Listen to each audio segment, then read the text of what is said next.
இது நான் சேர்த்த கூட்டம் இல்ல, தானா சேர்ந்த கூட்டம், அன்பால சேர்ந்த கூட்டம். இதை யாராலையும் அசைக்க முடியாது.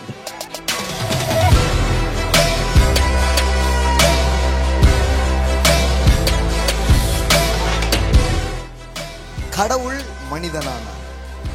எல்லாம் சொல்லுங்க, கடவுள் மனிதனானார்.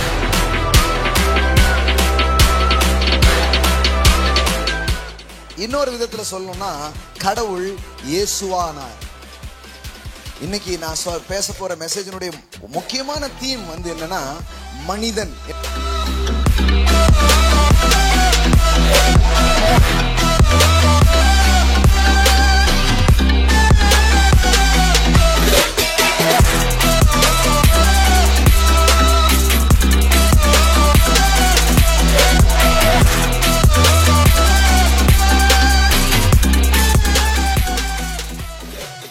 மனிதனா பிறருக்காக தன் ஜீவனை தன் வாழ்வை கொடுப்பவனே மனிதன். அந்த பெர்ஃபெக்ட் சாயல் தாங்க இயேசு. பிறருக்காக கண்ணீரும் பிறருக்காக செந்நீரும் சிந்தும் மனிதன் எவனோ அவனே மனிதன்.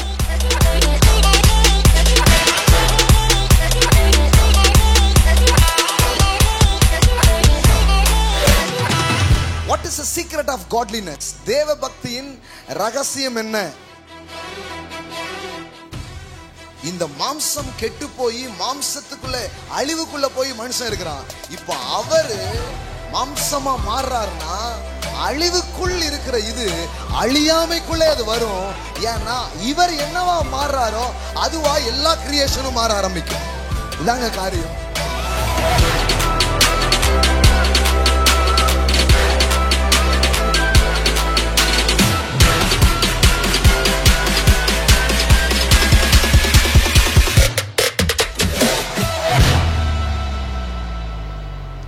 கர்த்தர் நல்லவர். ஆமென். ஸோ அந்த காலை ஆராதனையில் பல இடங்கள்ல இருந்து வந்திருக்கீங்க. உங்களை வரவேற்க நான் விரும்புகிறேன். வேதவசனம் சொல்லுது, ரட்சிக்கப்படுகிறவர்களை தேவன் அனுதினமும் என்ன பண்றாராம்? சபையில கொண்டு வந்து சேர்க்கிறாராம். சபையில கொண்டு வந்து சேர்க்கிற வேலை யார் பண்றா? தேவனே பண்றாரு. இல்லை, தேவனே உங்களுக்கு கூட்டு வந்திருக்கிறாருன்னு தான் நான் நினைக்கிறேன். சொல்ல போனா இங்க இருக்கிற யாரையுமே நான் கூப்பிட்டாதான் எனக்கு ஞாபகமே இல்லை.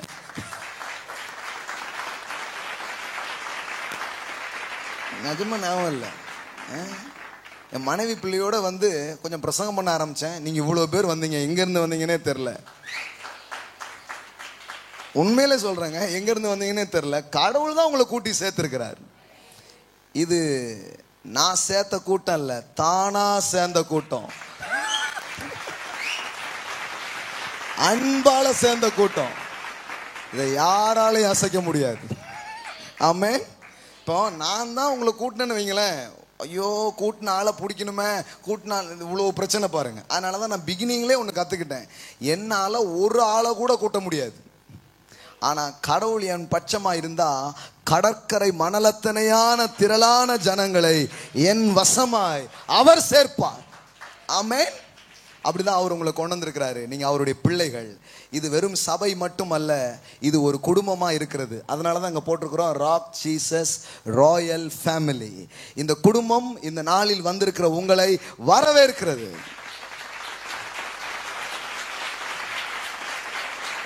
நல்ல மேலெல்லாம் வச்சு அடிச்சு யானையெல்லாம் கூட்டிட்டு வந்து மாலை போட்டுலாம் உங்களை வரவேற்கணும்னு எனக்கு ஆசை. வர நாளில் கட்டிமா அந்த மாதிரிலாம் செய்வோம். ஏன்னா வேதவசனம் சொல்லுது, மனம் திரும்புகிற ஒரே ஒரு பாவி நிமித்தம் பரலோகத்தில் மிகுந்த சந்தோஷம் உண்டாயிருக்குதான். ஆமென். ஒரு ஆள் வந்தாலே பரலோகம் பட்டாசு போட்டு வெடியெல்லாம் வெடிச்சு கொண்டாடுறாங்க. ஏன்னா ஒரு ஆள் அவ்வளோ முக்கியங்க கடவுளுக்கு.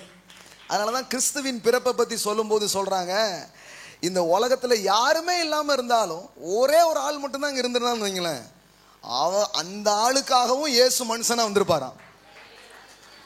அலங்சான் தெரியல, மறுபடியும் சொல்லிடுறேன் நான். நீங்க மட்டும்தான் அந்த பூமியில இருக்கிறீங்கன்னு வச்சுக்கோங்களேன். இப்போ நம்ம நினைக்கிறோம்னா ரொம்ப பேர் இருந்தா ஏதாவது ரிஸ்க் எடுக்கலாம். சில சொல்லுவாங்க பாருங்க, இதுக்காகலாம் இவ்வளவு ரிஸ்க் எடுக்க முடியாதுன்ட்டு. சிலருக்கு புரியும், சிலருக்கு புரியாது. ஆனா அவரு பெரிய கூட்டம் இருந்தாதான் வருவேன் அப்படி சொல்ல, ஒரே ஒரு ஆள் நீங்க இருந்தாலும் உங்களுக்காக இயேசு இந்த பூமிக்கு வந்திருப்பார். அந்த அளவுக்கு நீங்க முக்கியமானவன். அதனாலதான் யோவான் 3:16 விதமாய் சொல்லுகிறது, தேவன் தம்முடைய ஒரே பேரான குமாரனை விசுவாசிக்கிறவன் எவனோ அவன் கெட்டு போகாமல் நித்திய ஜீவனை அடையும்படிக்கு இயேசுவை தந்தருளி தேவன் இவ்வளவாய் உலகத்தில், எல்லாம் சொல்லுங்க, ஒருவனும் கெட்டு போகாமல். அப்போனா இங்கே இருக்கிற நீங்கள் ஒவ்வொருத்தரும் கடவுளுக்கு முக்கியமானவங்க. நீங்கள் கெட்டு போக மாட்டீர்கள், நீங்கள் வாழ்வடைவீர்கள். இயேசுவின் நாமத்திலே நாங்கள் உங்களை ஆசீர்வதிக்கிறோம். இதுவரை இல்லாத வாழ்வு உங்கள் தலையின் மீது வருவதாக. இதுவரை இல்லாத ஆசீர்வாதங்கள், இதுவரை இல்லாத சுகம், இதுவரை இல்லாத செழிப்பு, இதுவரை இல்லாத நன்மைகள் இன்று முதல் உன்னை ஆசீர்வதிப்பேன் என்று எழுதியிருக்கிறது. அந்த வார்த்தையின்படியா இந்த நாளிலிருந்து ஒரு ஆசீர்வாதம் உங்கள் தலையில் தங்கட்டும், உங்கள் பிரயாசனத்தின் மீது தங்கட்டும். நீங்கள் வாழ்ந்திருப்பீர்கள், உங்கள் சந்ததி வாழ்ந்திருக்கும் என்று உங்களை வாழ்த்துகிறோம். ஆமென். ஒருவேளை நீங்க டிவியில பார்த்து வந்திருக்கலாம், பேப்பர்ல பார்த்து வந்திருக்கலாம், எப்படி வந்திருந்தாலும் பரவாயில்ல, யாரோ சொல்லி வந்திருக்கலாம், எப்படி வேணாலும் வந்திருக்கலாம்.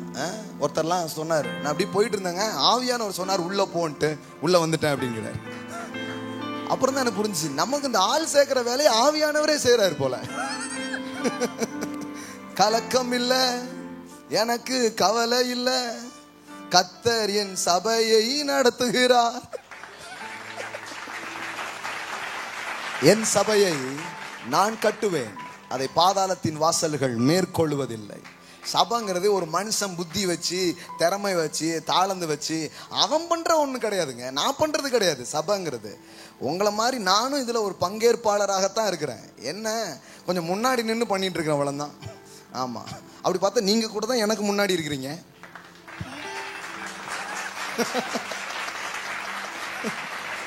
அவ்வளவுதான். ஒரு பங்கேற்பாளர், நானும் ஒரு பங்கேற்பாளர். உங்களுக்கு எப்படி ஒரு ரோல் இருக்கோ அது மாதிரி எனக்கு ஒரு ரோல், அவ்வளவுதானே தவிர வேற எதுவுமே இங்க ஸ்பெஷலே கிடையாது. இங்க என்னன்னா ஒரே அப்பா, அவர் எல்லாருக்கும் இத்தனை குமாரர்கள், இத்தனை குமாரத்திகள் இந்த இடத்துல இருக்கிறோம். ஆமென். It's not a church, it is a family. எல்லாம் சொல்லுங்க ஃபேமிலி. ஏன் இந்த பேமுலி அதை சொல்லலைங்க, பேமுலி நிறைய பேர் நினைக்கிறாங்க, அது இல்லை, ஃபேமிலி. ஆமென். பக்கத்துல கை போட்டு சொல்லுங்க, பெரிய குடும்பம் இது, நம்ம குடும்பம். ஆமென்.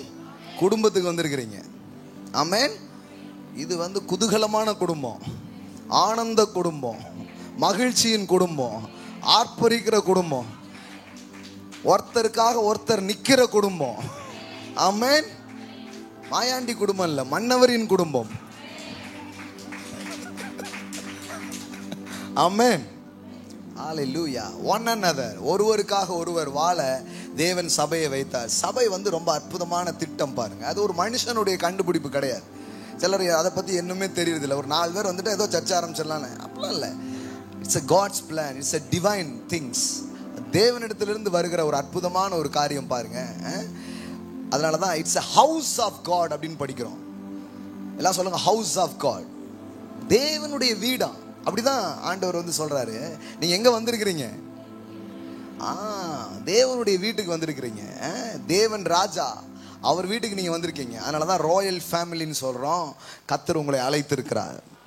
உங்களை அவர் தான் அழைச்சார். அவர் உண்மை உள்ளவராக இருக்கிறார். உங்களை கடைசி வரைக்கும் நடத்துவார். ஆமென். பண்டிகைக்காக மட்டுமே சபை பக்கம் எட்டி பார்க்குற ஒரு கிறிஸ்தவ கூட்டம் ஒன்று இருந்தது. அநேகமாக இந்த கூட்டத்தில் அது இருக்காதுன்னு நான் நம்புகிறேன். அப்படி இருக்கும்னா அந்த மனநிலையாக மாற்றிட்டு தேவனை எப்போதும் தேடுகிற ஒரு மனநிலைக்கு நீங்கள் வரும்படி இந்த நாளிலே உங்களை நான் அழைக்கிறேன். ஆமென். ஆமாம், அது ட்ரெடிஷ்னல் சர்ச்சஸில் அந்த மாதிரி போய் உட்காந்துருக்கும். இன்றைக்கி போய் ஒரு கும்பல் கிளம்பி போவாங்க, இன்னைக்கு எப்படியாவது போயிடும் கிறிஸ்மஸுக்கு அப்படின்ட்டு. அவங்க 3 மேட்டருக்கு கண்டிப்பாக போவாங்க. ஒன்று என்னது? கிறிஸ்மஸ். இன்னொன்று என்னது?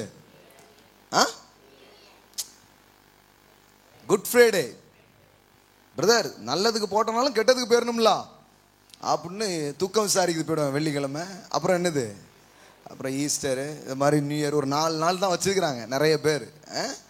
நாள்தோறும் நாம் அவரை தேடுவதற்கு அளவிற்கு அவர் போதுமானவராக நல்லவராக அவர் இருக்கிறார். ஆமென். வாழ்க்கை பாருங்க, நிறைய பேருக்கு சங்கடமாவே இருக்கு. அவங்களுக்கு தெரியல ஏன் இப்படி இருக்குன்னே தெரியல. அவங்க என்னன்னா, சில சொல்லுவாங்க, ஆண்டவருக்காக இன்னைக்கு நான் சர்ச்சுக்கு வந்திருக்கேன் பிரதர் அப்படிமா. ஆண்டவருக்காக சர்ச்சுக்கு வந்திருக்கீங்களா? சில சொல்லுவாங்க, நான் இந்த புது வருஷத்துல இருந்து ஆண்டவருக்காக பைபிள் படிக்கலான் இருக்கேன், ஆண்டவருக்காக நான் வந்து என் சட்டையை மாத்தலான் இருக்கேன், ஆண்டவருக்காக அப்படிங்காங்க. பாருங்க, பைபிள்ல எங்கேயுமே நீ ஆண்டவருக்காக ஆலயத்துக்கு வாங்க, ஆண்டவருக்காக இது பண்ணுங்க அப்படிலாம் சொல்லல. பாருங்க, வேதாகமம் என்ன சொல்லுதுன்னா, நீங்க எதையாவது ஒன்று செஞ்சீங்கன்னா அது உங்களுக்கு ஆசீர்வாதமாக இருக்கிறது. வேதத்தை வாசிக்கிறது எதுக்கு? உங்களுக்கு ஆசீர்வாதம். அதை தியானமா இருக்கிற மனுஷன் அவன் பாக்கியவான், அவன் செய்வது எல்லாம் வாய்க்கும். கிறிஸ்துமஸ் அன்னைக்கு உங்களுக்கு சொல்லட்டுமே, நீங்க செய்வதெல்லாம் வாய்க்கும். ஆமென். உங்க ஃபெயிலியர் எல்லாம் சக்சஸா மாறும். கிறிஸ்துமஸ்னால என்ன தெரியுமா? டம டமன்னு அடிச்சு ஊதி பாட்டு பாடி பரவசப்படுத்துறது தான். ஆமென். மெய்ப்பர்கள் கூட்டத்திற்காக பரலோக பாடற் குழுகே இறங்கி பாட்டு பாட ஆரம்பிச்சிட்டாங்க. நம்ம கொஞ்சம் இப்போ தான் ப்ராக்டிஸ் பண்ணி கற்ப வேதனைப்பட்டு மரியாள் பிள்ளை பெற்றது மாதிரி நாங்கள் ஒரு 4-5 பாட்டை பாடிட்டோம். நல்லா கவனிங்க. வாழ்த்துதல் சொல்லுகிறது பரலோகம். பரலோகம்னா உங்களை வாழ்த்துது. ஆமென். பரலோகம் உங்களை வரவேற்கிறது. தேவன் எப்போதுமே உங்களை வாழ்த்துகிற பிதாவாக, உங்களை வரவேற்கிற பிதாவாகத்தான் அவர் இருக்கிறார். எங்கடா போன, இன்னைக்கு தான் வந்திருக்கியா அப்படின்னு உங்களை குறித்து நீங்க நினைச்சிட்டு இல்லை, இன்னைக்காவது வந்தேப்பா அப்படின்னு உங்களை குறித்து சந்தோஷப்படுகிறவராக அவர் இருக்கிறார். ஆமென். ஆமா, இவங்க தான் ரெகுலருக்கு ஆளை, அவங்கெல்லாம் ரெகுலராக வர்றதில்லை. அப்படிலாம் கடவுள் ஒதுக்கிறது இல்லைங்க. சம்டைம் பாஸ்டர் ஒருவேளை அப்படி பார்க்கலாம், ஒருவேளை அந்த அளவுக்கு தேவனை அறிகிற அறிவில் வளராத ஒரு பாஸ்டராக இருந்தால் அப்படி செய்யலாம். அற்புதமான வசன பகுதி இன்னைக்கு நான் சில ஒரு ரொம்ப எளிமையான ஒரு சத்தியத்தை இந்த நாளில் பேச போறேன். நிறைய சொல்லி உங்களை குழப்பி இன்னைக்கே அனுப்ப விரும்பல. I want to talk some simple things. Okay? 1 தீமோத்தேயு 3ஆம் அதிகாரம் 16ஆம் வசனம், அன்றியும் தேவ பக்திக்குரிய ரகசியமானது யாவரும் ஒப்புக்கொள்கிறதுபடியே மகா மேன்மை உள்ளது. தேவன் மாம்சத்திலே வெளிப்பட்டார். எல்லாம் சொல்லுங்க, தேவன் மாம்சத்திலே வெளிப்பட்டார். இன்னைக்கு என்ன நாள், இன்னைக்கு என்ன கொண்டாடுறோம் அப்படின்னா கிறிஸ்மஸ் அப்படின்னு சொல்றோம், அல்லது கிரைஸ்ட் பர்த்டே. இது என்ன நாள்? ஏசப்பாவுக்கு என்னது? ஆனா புது துணி புது சட்டெல்லாம் நம்ம போட்டிருக்கோம். யோசிக்கிறாங்க நிறைய பேர், பர்த்டே யாருக்கு? புது ட்ரெஸ் போட்டு வந்திருக்கிறதுலாம் யாரு? அதுலேயே பாருங்களேன், சிலருடைய பிறப்பு அவங்களுக்கு மட்டும்தான் பிரயோஜனம், ஆனா அவர் பிறப்பு நம்ம எல்லாருக்கும் பிரயோஜனமா இருக்கு. ஆமென். என் பிறந்த நாளுக்கு நீ போடுறா, நீ போடணுங்கிறதுக்காக தான்டா நான் பிறக்கவே செஞ்சேன். ஆமென். உங்களை உடுத்தி வைக்கிறதுக்காக தான் உங்களை உண்டாக்குனவரே இந்த பூமிக்கு என்ன பண்ணார்? இறங்கி வந்தார். ஆமென். பக்கத்துல பார்த்து சொல்லுங்க, நல்லா உடுத்தி இருக்கீங்க, இன்னும் நல்லா உடுத்துவீங்க. நியூ இயருக்கு இன்னும் பிரம்மாதமா, நல்ல பிரம்மாண்டமா வரணும். ஆமென். Praise God. கடவுளுடைய பிள்ளைங்க நல்லா உடுத்தணுங்க, நல்லா உண்ணணும், அப்புறம் நல்லா உடுத்தணும். ஆமென். அதனால தான் பாருங்க, எண்ணத்தை உண்போம் எண்ணத்தை குடிப்போன்னு என்ன பண்ணாதீங்க, உடுப்போன்னு கவலை. பூக்களை பாரு எவ்வளோ அழகா உடுத்தி இருக்குது, அவைகளை பார்க்கிலும் உங்கள் பரமபிதா உங்களுக்கு உடுத்துவிப்பது அதிக நிச்சயம் அல்லவா என்று சொன்னார். ஆமென். ஒன்றும் இல்லை, நான் எதையும் பண்ணி யாரையுமே மாற்ற முடியலன்னா கொஞ்சம் நல்லா ட்ரெஸ் பண்ண ஆரம்பிங்க, அதுவே கொஞ்சம் பேரை மாற்றும். என் கேரக்டரு யாரையுமே மாற்ற மாட்டேங்குன்னா கொஞ்சம் நல்ல ட்ரெஸ் பண்ணிட்டே வாங்க, பரவாயில்ல, கடவுள் உங்களை ஆசீர்வதிக்கிறாருன்னு சொல்லியாவது 2 பேர் மாறுவாங்க. ஆமே. நம்ம ஆட்கள் வந்து வேற மாதிரி ஆக்கிடுறாங்க. இப்போ மேக்கப் செட் எல்லாம் கலத்தி வச்சுட்டு சர்ச்சுக்கு வரும்போது முழுக்குன்னு வாங்கன்ட்டாங்க. ஆனா இந்த சர்ச்சு வேற, வெளியில எப்படி இருக்கீங்களோ பரவாயில்ல, உள்ள வரும்போது நல்லா போட்டுட்டு வாங்க அப்படிங்கிறோம். ஆமே. கடவுள் வந்து கலட்டுற கடவுள் அல்ல, கடவுள் மாட்டி விடுகிற கடவுள். ஆமென். நிறைய பேர் கலட்டுற கடவுளை தான் படிச்சிருக்கிறாங்க. அதனால கிறிஸ்தவத்துக்குள்ள வந்த உடனே எல்லாத்தையும் கலட்டிடுவாங்க. கலட்டி எடுத்துருவோம்ல. அதை எங்கே கலட்டி போட சொல்லுவாங்க? இங்கே வைக்கல பாருங்க, கடைசியில் தான் வைப்பாங்க.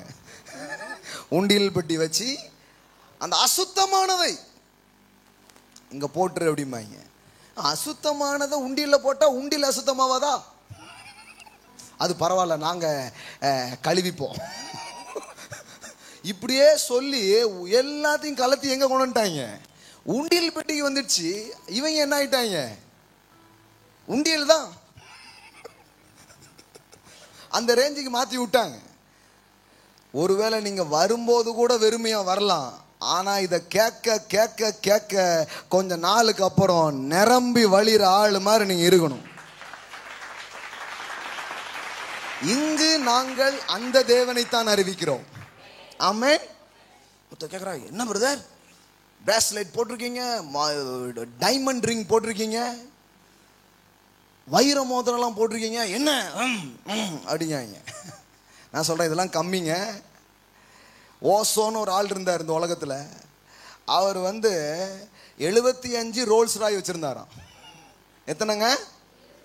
அவர்கிட்ட போய் கேட்குறாங்க, என்ன 75 தான் வச்சுருக்கீங்க, 75 வச்சுருக்கீங்களேன்ட்டு. அவர் சொன்னார், சும்மாப்பா டெய்லி ஒன்று இருந்தால் நல்லா இருக்குங்கிறார். செத்து போயிட்டார் அவர். ஒரு மனுஷன் பாருங்க, ப்ராஸ்பெரிட்டியே அவ்வளோ திறந்து என்ன பண்ணுறான், உள்ள வரவேற்கிறான். கடவுளுடைய பிள்ளைங்க தான் எங்கேயோ தெரில, எங்கே போய் இந்த தரித்திரத்தை பிடிச்சாங்கன்னே தெரில. அவங்க மனசில் ஒட்டிக்கிட்டு இருக்கிற காரியம்லாம் என்ன தெரியுமா? நம்ம நல்லா ட்ரெஸ் பண்ணக்கூடாது, நம்ம அவ்வளோ நல்ல வீட்டில் இருக்கக்கூடாது, வாகனங்கள் கூடாது, ஆடம்பரம் கூடாது, எதுவுமே கூடாது, கடைசியில் நீ உயிரோடு இருக்கவே கூடாது அப்படிங்கிற ரேஞ்சுக்கு நம்மளை என்ன பண்ணிட்டாங்க, ஆக்கி விட்டுட்டாங்க. இது கிறிஸ்தவம் கிடையாது. அதுலேயும் பார்த்தீங்கன்னா இந்த கிறிஸ்மஸ் காலத்தில் எல்லாரும் நல்ல ட்ரெஸ் போட்டு வச்சுருப்பாங்க. இந்த இயேசுக்கு மட்டும் ஒரு கந்த துணியை சுற்றி எப்படி உட்கார வச்சுருப்பாங்க. கேட்டால் சொல்கிறாங்க, இயேசு என்ன துணி தான் சுற்றி வச்சாங்களாம்? கந்தை துணியாம் கத்தனுக்கே ஒரு பாட்டு உண்டு பாருங்க. கந்தை என்ன பண்ணாங்களாம்? சுற்றி வச்சாங்களாம். ஒழுங்காக பைபிள் படிச்சு பாருங்க. பைபிளில் துணியை சுற்றி அப்படின்னு தான் இருக்குது. ஆனால் மதம் இருக்குது பார்த்தீங்களா, அது வெறும் துணின்னா எஃபெக்டிவாக இல்லை, அதனால கந்தையும் சேர்த்து சுற்றிட்டு. ஏன் தெரியுமா? அப்போ தான் உங்கள் வாழ்க்கையில் தரித்திரத்தை சுத்த முடியுங்கிறதுக்காக. இயேசு பாருங்க, தரித்திரத்தை போக்க வந்த தெய்வம் அவர். இதுக்கு நல்ல இந்த ஆமீன் சரியில்லைங்க, உங்களுக்கு விளங்கவே இல்லை. ஏழ்மையை போக்க வந்த இயேசு அவர். ஆமென். இயேசு உள்ள வர்றாருன்னா தரித்திரம் உடையும், ஏழ்மை வெளியில போகும், செழிப்பு வாழ்க்கைக்குள்ள வர ஆரம்பிக்கும். என்னங்க கிறிஸ்மஸ் அன்னைக்கும் செழிப்பு தானா? வேற ஏதாவது பேசக்கூடாதா?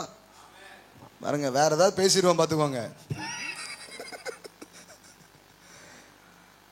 கடவுளுடைய பிள்ளைங்க ஜொலிக்கணுங்க. ஆமென். நான் அப்படியே பார்க்கும்போது கிலோ கணக்கில் தெரியும் எனக்கு, கொழுப்பு இல்லை பிரதர், கிலோ பார்த்தாதா அது இல்லை. எல்லாம் சரவணா ஸ்டோரு, அங்கே இருக்கிற தங்க நகை மாளிகைலாம் எம்டி ஆயிடுச்சு, எல்லாமே இந்த சர்ச்சுக்கிட்ட தான் இருக்குதுன்னு சொல்கிற மாதிரி இருக்கணும். அவர்கள் எகிப்தை கொள்ளையிட்டார்கள். போய் நகை கடையை உடச்சி எடுத்துகிட்டு வாங்கி தராதிங்க. பாஸ்டர் தான் சொன்னார் கிறிஸ்மஸ் அதுமா வாங்க கொள்ளையிடுவோம் அப்படின்னா என்ன அர்த்தம்னா, இன்ஹெரிட், அதெல்லாம் நீங்கள் என்ன பண்ணணும், சுதந்திரிச்சுக்கணும் கடவுள் விரும்புகிறார். ஆமென். கடவுளை நம்பாத, கடவுளை விசுவாசிக்காத, மற்றவன் வாழ்க்கையை கெடுக்கிறவன்லாம் நல்ல நிலையில் வாழ்கிறான். ஆனால் கடவுளுடைய பிள்ளை தலையை சொரிஞ்சிட்டு உட்காந்துட்டு இருக்கு. கிறிஸ்துமஸுக்கு ட்ரெஸ் எடுக்கலாமா வேண்டாமான்னு யோசித்துக்கிட்டு இருக்கோம். இந்த நிலைமையில் இது உட்காந்துக்கிட்டு இருக்கு. நீங்கள் எப்படி இருக்கணும்னா, இந்த கிறிஸ்மஸுக்கு ஒரு 10 பேருக்கு எடுத்து கொடுக்குறோம், 100 பேருக்கு எடுத்து கொடுக்குறோங்கிற அளவுக்கு உங்கள் வாழ்க்கை செழிப்பாக இருக்கணும். ஆமென். நீங்களும் நல்லா உடுத்தணும், 4 பேரை உடுத்தி விற்கணும். ஆமென். அதான் கிறிஸ்தவ வாழ்க்கை. சும்மா என்னதோ மதத்தில் சேர்ந்துடாதீங்க. இது மதம் கிடையாது. நிறைய பேர் மதத்தில் சேர்ந்துடுறாங்க. நிறைய பேர் கேட்காங்க, ஐயா எங்கள் பேரை வேணால் நாங்கள் மாற்றட்டுமா? உங்கள் பேரை யாரையா மாற்ற சொன்னோம்? நாங்கள் வேணால் உங்கள் மதத்தில் சேர்ந்துருவோமே அப்படிங்காங்க. நாங்கள் மதமே நாங்கள் நம்புறதே இல்லையே. மதம் யானைக்கு தான் பிடிக்கும், எங்களுக்கு பிடிக்கவே பிடிக்காது. எங்களுக்கு இயேசு ஒருத்தர் தான் பிடிக்கும். We are the lovers of Jesus. நாங்கள் இயேசுவை காதலிக்கும் காதலர்கள். இது கிறிஸ்துவை சிநேகிப்பவர்களின் சங்கமம். அதுதான் சபையாக இருக்கிறது. ஆமென். இது நேசிப்பவர்களின் கூட்டங்க. It's not a religion, it's a relationship, it's a personal relationship. இயேசு கிறிஸ்துவோடு கூட ஒரு மனிதனுக்கு ஏற்படுகிற தனிப்பட்ட உறவு தான் கிறிஸ்தவமாக இருக்கிறது. ஆமென். அவர் உங்க உள்ளத்துல பிறக்கணும், உங்க வாழ்க்கைக்குள்ள அவர் வரணும், உங்க வாழ்க்கையே வசந்தமா மாறணும். ஆமென். அதான் காரியம். பாருங்க, இந்த சத்திரம் நடத்திட்டு இருந்த இடத்துல ஆட்கள்லாம் ஹோட்டல் ரூம்ஸ், ஆனால் ஹோட்டல்ஸ் இன்னைக்கு சொல்லலாம் என்ன மாடல் லாங்குவேஜில் என்ன ஹோட்டல் அந்த மாதிரி போனால் அங்கே வந்து இயேசுவை பெற்றெடுக்கிறதுக்கு அங்கே என்ன இல்லை, இடம் இல்லை அப்படின்ட்டாங்க. ஸோ கடைசியில் அங்கே ஒரு தொழுவம் தான் இருந்தது. அது பெரிய ஆர்கியூமெண்ட் போயிட்டுருக்கு. ஆடா மாடா அப்படின்ட்டு ஏதோ ஒன்று ஆடா இருக்கலாம் அப்படிங்கிறது தான் காரியம். ஸோ அந்த மாதிரி ஒரு தொழுவில் இயேசு என்ன பண்ணார், பிறந்தார். ஆனால் உங்களுக்கு தெரியுமா, தொழுவத்தில் பிறந்தது இயேசு தொழுவத்திலேயே வாழ்ந்தார் நினச்சிட்டாங்க நிறைய பேர். இந்த வழியாக போகும்போது பக்கத்தில் ஒரு வயிறு வலி வந்துடுச்சு, பக்கத்தில் ஏதோ ஒன்று இருக்குதுன்னா அங்கே என்ன பண்ணுறாங்க, போய் குழந்தைய பெற்றெடுக்கிறாங்க இல்லையா, அந்த மாதிரி தான் பெற்றெடுத்தாங்க. ஆனால் அதுக்கப்புறம் ஞானிகள் சாஸ்திரிகள் இயேசுவை பார்க்க வரும் பொழுது அவர்கள் வீட்டுக்குள் பிரவேசித்து பிள்ளையை கண்டு சாஷ்டாங்கமாக விழுந்து பணிந்தார்கள் அப்படின்னு வேதவசனம் சொல்லுது. ஆமென். அப்போ இயேசு தெருவோரத்திலே கிடக்கல, எங்க இருந்தாரு, வீட்டில் இருந்தார். ஆமென். வறுமையை போக்க வந்தவருங்க அவரு, ஏழ்மையை உடைக்க வந்தவருங்க அவரு. ஏழைகளை நேசிக்கிறார், ஆனால் ஏழ்மை இருக்கக்கூடாது என்று நினைக்கிறார். பழைய ஏற்பாட்டிலேயே கடவுள் சொல்றாரு, எளியவன் உனக்குள் இல்லாதிருக்க வேண்டும் அப்படிங்கிறார். எல்லாம் சொல்லுங்க, ஒரு ஏழை இருக்கக்கூடாது. எல்லாம் சொல்லுங்க, இந்த சபை, எல்லாம் சொல்லுங்க, நாங்கள் ஏழ்மைக்கு எதிரி, தரித்திரத்துக்கு எதிரி, நோய்க்கு எதிரி, சாவுக்கு எதிரி, பகைமைகளுக்கு எதிரி. ஆமென். சபை இப்படி தனித்துவம் மிக்கதாக இருக்க வேண்டும் என்பது தேவனுடைய நோக்கமும் திட்டமுமாக இருக்கிறது. ஆமென். அதனால பாருங்க, நல்லா உடுத்தணும், நல்லா சாப்பிடணும். சிலர்லாம் இப்போ கிறிஸ்மஸ் ஆராதனை எதுக்கு வச்சிருக்காங்க தெரியுமா? கிறிஸ்மஸ் ஆராதனை திட்டத்துக்காக ஒரு ஆராதனை வச்சிருக்காங்க. அவங்களாம் கூடிக்கிட்டு என்ன பண்ணுவாங்கன்னா, பாரம்பரிய மக்கள் கிறிஸ்மஸ் கொண்டாடுறவங்கலாம் பரலோகம் போக மாட்டான், இன்னமும் இவங்களுக்கு தான் குத்தகை விட்டுருக்க மாதிரி. சிலர் என்ன நினைக்கிறாங்கன்னா, நாங்கள் தாங்க போவோம், நாங்கள் தான் போவோம். எனக்கு அவங்க தான் போவாங்களான்னு டவுட்டாகவே இருக்குது. எனக்கு இன்னொன்று என்னென்னா, இவங்க போகிற பரலோகத்துக்கு நம்ம போகணுமா, அது இன்னும் கஷ்டமாக இருக்குது. ஷோ சங்கடமாக இருக்கு ஆண்டவரே அப்படிங்கிற மாதிரி இருக்குது. இந்த குரூப் அங்கே வேற இருப்பாங்களா, அதுக்குள்ளே மாறிடுவாங்கன்னு நம்புகிறோம். ஆமே, கண்டிப்பா மாறுவாங்க, பட்டணமே மாறும். ஹல்லேலூயா. அதனால இட்ஸ் நாட் a religion. பக்கத்தில் பார்த்து சொல்லுங்க, இது மதம் கிடையாது. பொட்டு வச்சிருக்காங்களே உங்க சர்ச்சில், நிறைய பேர் கேட்குறாங்க, கேள்வி கேட்குறாங்க. ஆமா வைப்பாங்க, அதில் உங்களுக்கு என்ன பிரச்சனை? இல்லை பொட்டு வந்து அப்படிங்க. பாருங்க, நான் ஏன் பிரசங்கத்துக்குள்ள போல தெரியுமா? பிரசங்கம்லாம் இல்லை, இதுதான் நிறைய பேர் மண்டைக்குள்ள ஓடிட்டு இருக்கோம். இவர் பாஸ்டரா யாரு, அதுக்கான அறிகுறியே தெரியலையே. இருக்கக்கூடாதுன்னு தானே இப்படி வந்திருக்கோம். ஒருத்தர் கொஞ்ச நேரம் என்கிட்ட பேசிட்டு சொல்றாரு, தம்பி அதெல்லாம் இருக்கட்டும், பாஸ்டர் எப்போ வருவார் அப்படிங்க. வெயிட் பண்ணுங்க ஐயா, 5 நிமிஷத்துல இப்போ வருவார் பாருங்க. மைக்கு பிடிப்பாரு, மைக்கு பிடிச்சி பேசணும்னா, நீங்களா தம்பி, நான் ஆவியில உணர்ந்தேன். ஆனா ஆவியில் அவர் உணர்ந்துட்டாராம் முதல்லயே. ஓட்டுவாங்க பாருங்க ரொம்ப பேர். அவங்க ஃபுல்லா இந்த செருப்பு போட்டிருக்காங்களே, பூ வச்சிருக்காங்களே, நகை போட்டிருக்காங்களே, இப்படியே பார்க்கறது பாருங்க. நான் சொல்றேன், இது நம்முடைய கலாச்சாரம். இயேசுவை நம்முடைய கலாச்சாரத்தோடு தொழுது கொள்ளும்படி தேவன் விரும்புகிறார். ஆமென். இயேசு வந்தது நம்மளை ஐரோப்பிய கலாச்சாரத்துக்கு மாற்றுறதுக்கு இல்லை, நம்முடைய மனதை மாற்றுறதுக்கு, வாழ்க்கையை மாற்றுறதுக்கு, நம்மை நன்றாக்குவதற்காக இயேசு இந்த பூமிக்கு வந்தார். ஆமென். எவ்வளோ வைக்க முடியுமோ அவ்வளோ வையுங்க பூவை. அடுத்தவங்க காத்துல தான் வைக்கக்கூடாது, அதுதான் தப்பு. உங்க தலையில எவ்வளவு என்ன பண்ணலாம், வைக்கலாம். எவ்வளோ போடணுமோ கழுத்து தாங்குற அளவுக்கு என்ன பண்ணுங்க, போடுங்க. ஆமென். போடாதவங்கெல்லாம் போடுவீங்க, இங்க உள்ள வந்தாலே போடுற அபிஷேகம் வேலை செய்யும்.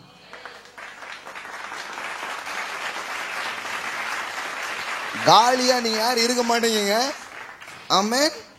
காலியா இருக்கவே மாட்டீங்க. தூத்து போன துறவெல்லாம் தோண்டினார்கள். ஐயோ போங்க. சிலதெல்லாம் போட்டாங்க, அப்புறம் தூத்து போயிட்டு. அதுக்கு பல காரணம். ஒரு பக்கம் வறுமை கஷ்டம், இன்னொரு பக்கம் சபையில போய் தூத்து போயிட்டு. இது ரெகபோத்தின் இடமா இருக்கிறது. தூற்று போன துறவுகள் எல்லாம் தோண்டப்படும். இப்பொழுது தேசத்தில் நாம் பழுகும்படி பெருகும்படி கர்த்தர் நமக்கு வழியை உண்டாக்கினார். ஆமென். அதனால தூத்துக்கு போயிருந்தா மறுபடியும் போய் குத்திருங்க. குத்தி நல்லா போட்டு கர்த்தர் எவ்வளவு மகிமையானவர்னு காமிங்க. ஆமென். இல்ல இதுலயே ஓட்டிட்டாங்க. சட்டையை எதிர்த்து பேசி, நகையை எதிர்த்து பேசி. ஒருத்தர் சொல்றாரு, இயேசு டிசம்பர் மாசமா பிறந்தாரு. இது ஒரு ஆர்கியூமெண்ட் பாருங்க. டிவி ஃபுல்லா உட்காந்துக்கிட்டு தான் பேசிட்டு இருக்காங்க. எனக்கு அதெல்லாம் தெரியாதுங்க, ஆனா எனக்காக பிறந்தாருங்க, அது எனக்கு தெரியுங்க, அது போதுங்க, நான் நல்லா இருப்பேன். டிசம்பர் பிறந்தாரா பிறக்கலையா? பிறந்தாருல, அப்புறம் என்ன இவ்வளவு கேள்வி?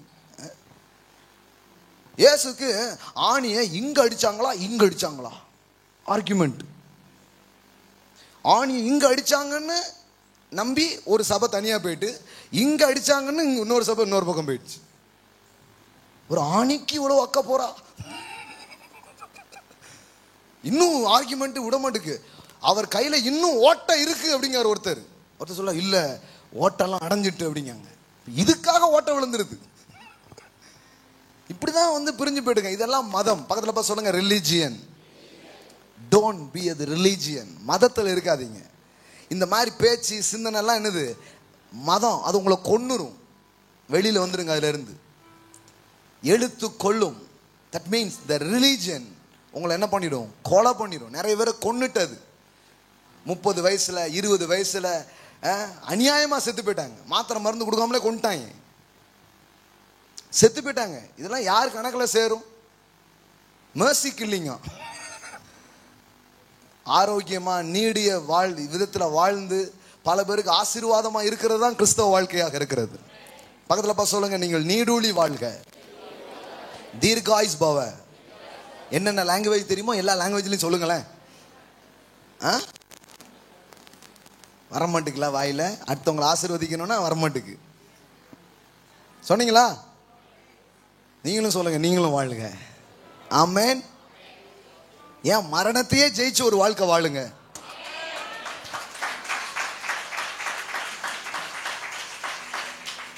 ஏன் நீங்க சாவணும்? சாவவே வேண்டாம். ரொம்ப நாள் இருங்க, இருந்துகிட்டே இருங்க. ஆமென்.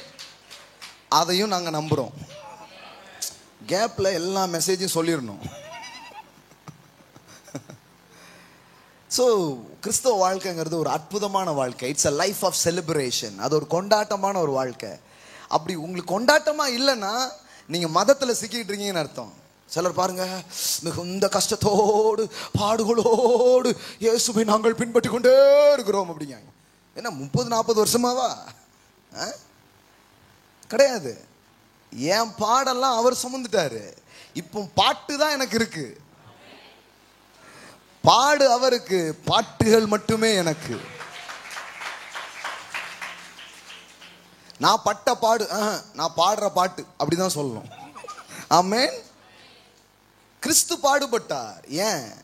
நீங்கள் பாக்கியம் பெறும்படியாக. ஆமென். It's wonderful life. பக்கத்துல பார்த்து கேளுங்க, நல்லா இருக்கா? கிறிஸ்தவ வாழ்க்கை எப்படி இருக்குது? Are you happy? ஏன்னா தூதன் அதை தான் சொன்னான். எல்லா ஜனத்துக்கும் மிகுந்த, எல்லாம் சொல்லுங்க, மிகுந்த சந்தோஷத்தை உண்டாக்கும் நற்செய்தியை நான் உங்களுக்கு அறிவிக்கிறேன். The word நற்செய்தி, the word eukolio, the Greek word is eukolio. அப்படின்னா என்னன்னா, it's a too good to be true news. நம்பவே முடியாத அளவுக்கு நல்ல செய்தி தான் நற்செய்தியாக இருக்கிறது. எல்லாம் சொல்லுங்க, எல்லா ஜனத்துக்கு. சிலர் சொல்றாங்க பாருங்க, எங்க கொலசாமி, இது எங்க கொலசாமி அப்படிலாம் சொல்றாங்கல்ல. குலத்துக்கு ஒவ்வொரு சாமி. அப்படி எப்படி இருக்க முடியும்? அப்படி கிடையவே கிடையாது. ஆனா மனு குலத்துக்கு ஒரே சாமி, அவர் மனுகுல சாமி.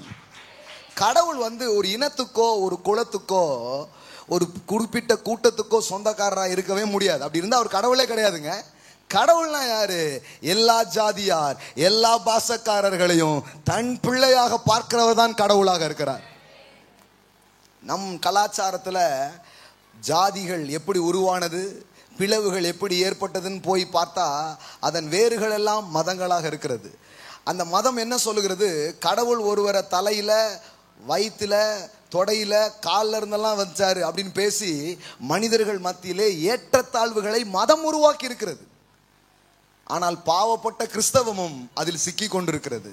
ஆனால் நாம் அதிலிருந்து வெளியே வர வேண்டும். எல்லோரும் ஒரே இரத்தத்தால் மீட்கப்பட்டிருக்கிறோம். ஒரே தேவனை அப்பா என்று அழைக்கிறோம். கடவுளுக்கு வந்து ஏழை பணக்காரன்ட்டு இல்லை, உயர்ந்தவன் தாழ்ந்தவன்ட்டு இல்லை. எல்லா ஜாதியும் எல்லா பாசைக்காரரும் அவருக்கு சொந்த பிள்ளைகளாக அவர்கள் இருக்கிறார்கள். ஆமென். நீங்கள் விசேஷித்தவர்கள். பக்கத்தில் பார்த்து சொல்லுங்க, நீங்கள் விசேஷித்தவர்கள். சொல்லுங்க, நீ என் சகோதரன், நீ என் சகோதரி, நீங்கள் என்னுடைய தாய், நீங்கள் என்னுடைய தகப்பன், நீங்கள் என்னுடைய நண்பர். ஆமென். அப்படி ஒன்று வரலன்னா அதுக்கு பேர் சபையே கிடையாதுங்க. இன்னும் ஜாதிகளின் பெயரால் ஜாதிகளின் காரியங்களால் பிரிஞ்சிருக்கும்னா that's not a church. That's not a church. That's not a church. என்னன்னா காஸ்பல்ங்கிறது ரொம்ப அற்புதமான ஒரு காரியம். யாரெல்லாமோ வந்து மாற்றணும்னு நினைக்கிற காரியங்கள் எல்லாம் இயேசுவின் சுவிசேஷம் மாற்றி அமைக்கிறது. ஆமென். ஸோ சந்தோஷமான ஒரு வாழ்க்கை. எல்லாம் சொல்லுங்க செலிப்ரேஷன், எல்லாம் சொல்லுங்க கொண்டாட்டம். ஆமென். So first you understand what is Christian life. இது புரிஞ்சுக்கிட்டீங்கன்னா இந்த மாதிரி மத கேள்விகளில் நீங்கள் என்ன பண்ண மாட்டீங்க, உட்கார்ந்துட்டு இருக்கவே மாட்டீங்க. மதத்தில் இருக்காதீங்க, ஜீவனுக்குள்ள வாங்க, வாழ்க்கைக்குள்ள வாங்க, அற்புதமாக இருக்க ஆரம்பிக்கும். ஆமென். இப்பொழுதுதான் பிரசங்கம் துவங்குகிறது. ஆமென். எஸ். வாசிச்ச வசனத்தை ஞாபகப்படுத்த விரும்புகிறேன். அதில் ஒரு வார்த்தை வருகிறது, தேவன் மாம்சத்தில், எல்லாம் சொல்லுங்க, வெளிப்பட்டார். மாம்சத்தில் வந்தது யாரு? சரீரத்தில் வந்தது யாரு? யாருங்க? எல்லாம் சொல்லுங்க, தேவன். சிம்பிளா சொல்லணும்னா இன்னைக்கு என்னுடைய மெசேஜ் வந்து கடவுள் மனிதனானார். எல்லாம் சொல்லுங்க, கடவுள் மனிதனானார். இன்னொரு விதத்தில் சொல்லணும்னா கடவுள் இயேசுவானார். இன்னைக்கு நான் பேச போற மெசேஜினுடைய முக்கியமான தீம் வந்து என்னன்னா மனிதன் என்பதுதான். எல்லாம் சொல்லுங்க, மனிதன். மனிதன் மனிதன் அதான் இன்னைக்கு பேச போறேன். அதான் இன்னைக்கு டாபிக்.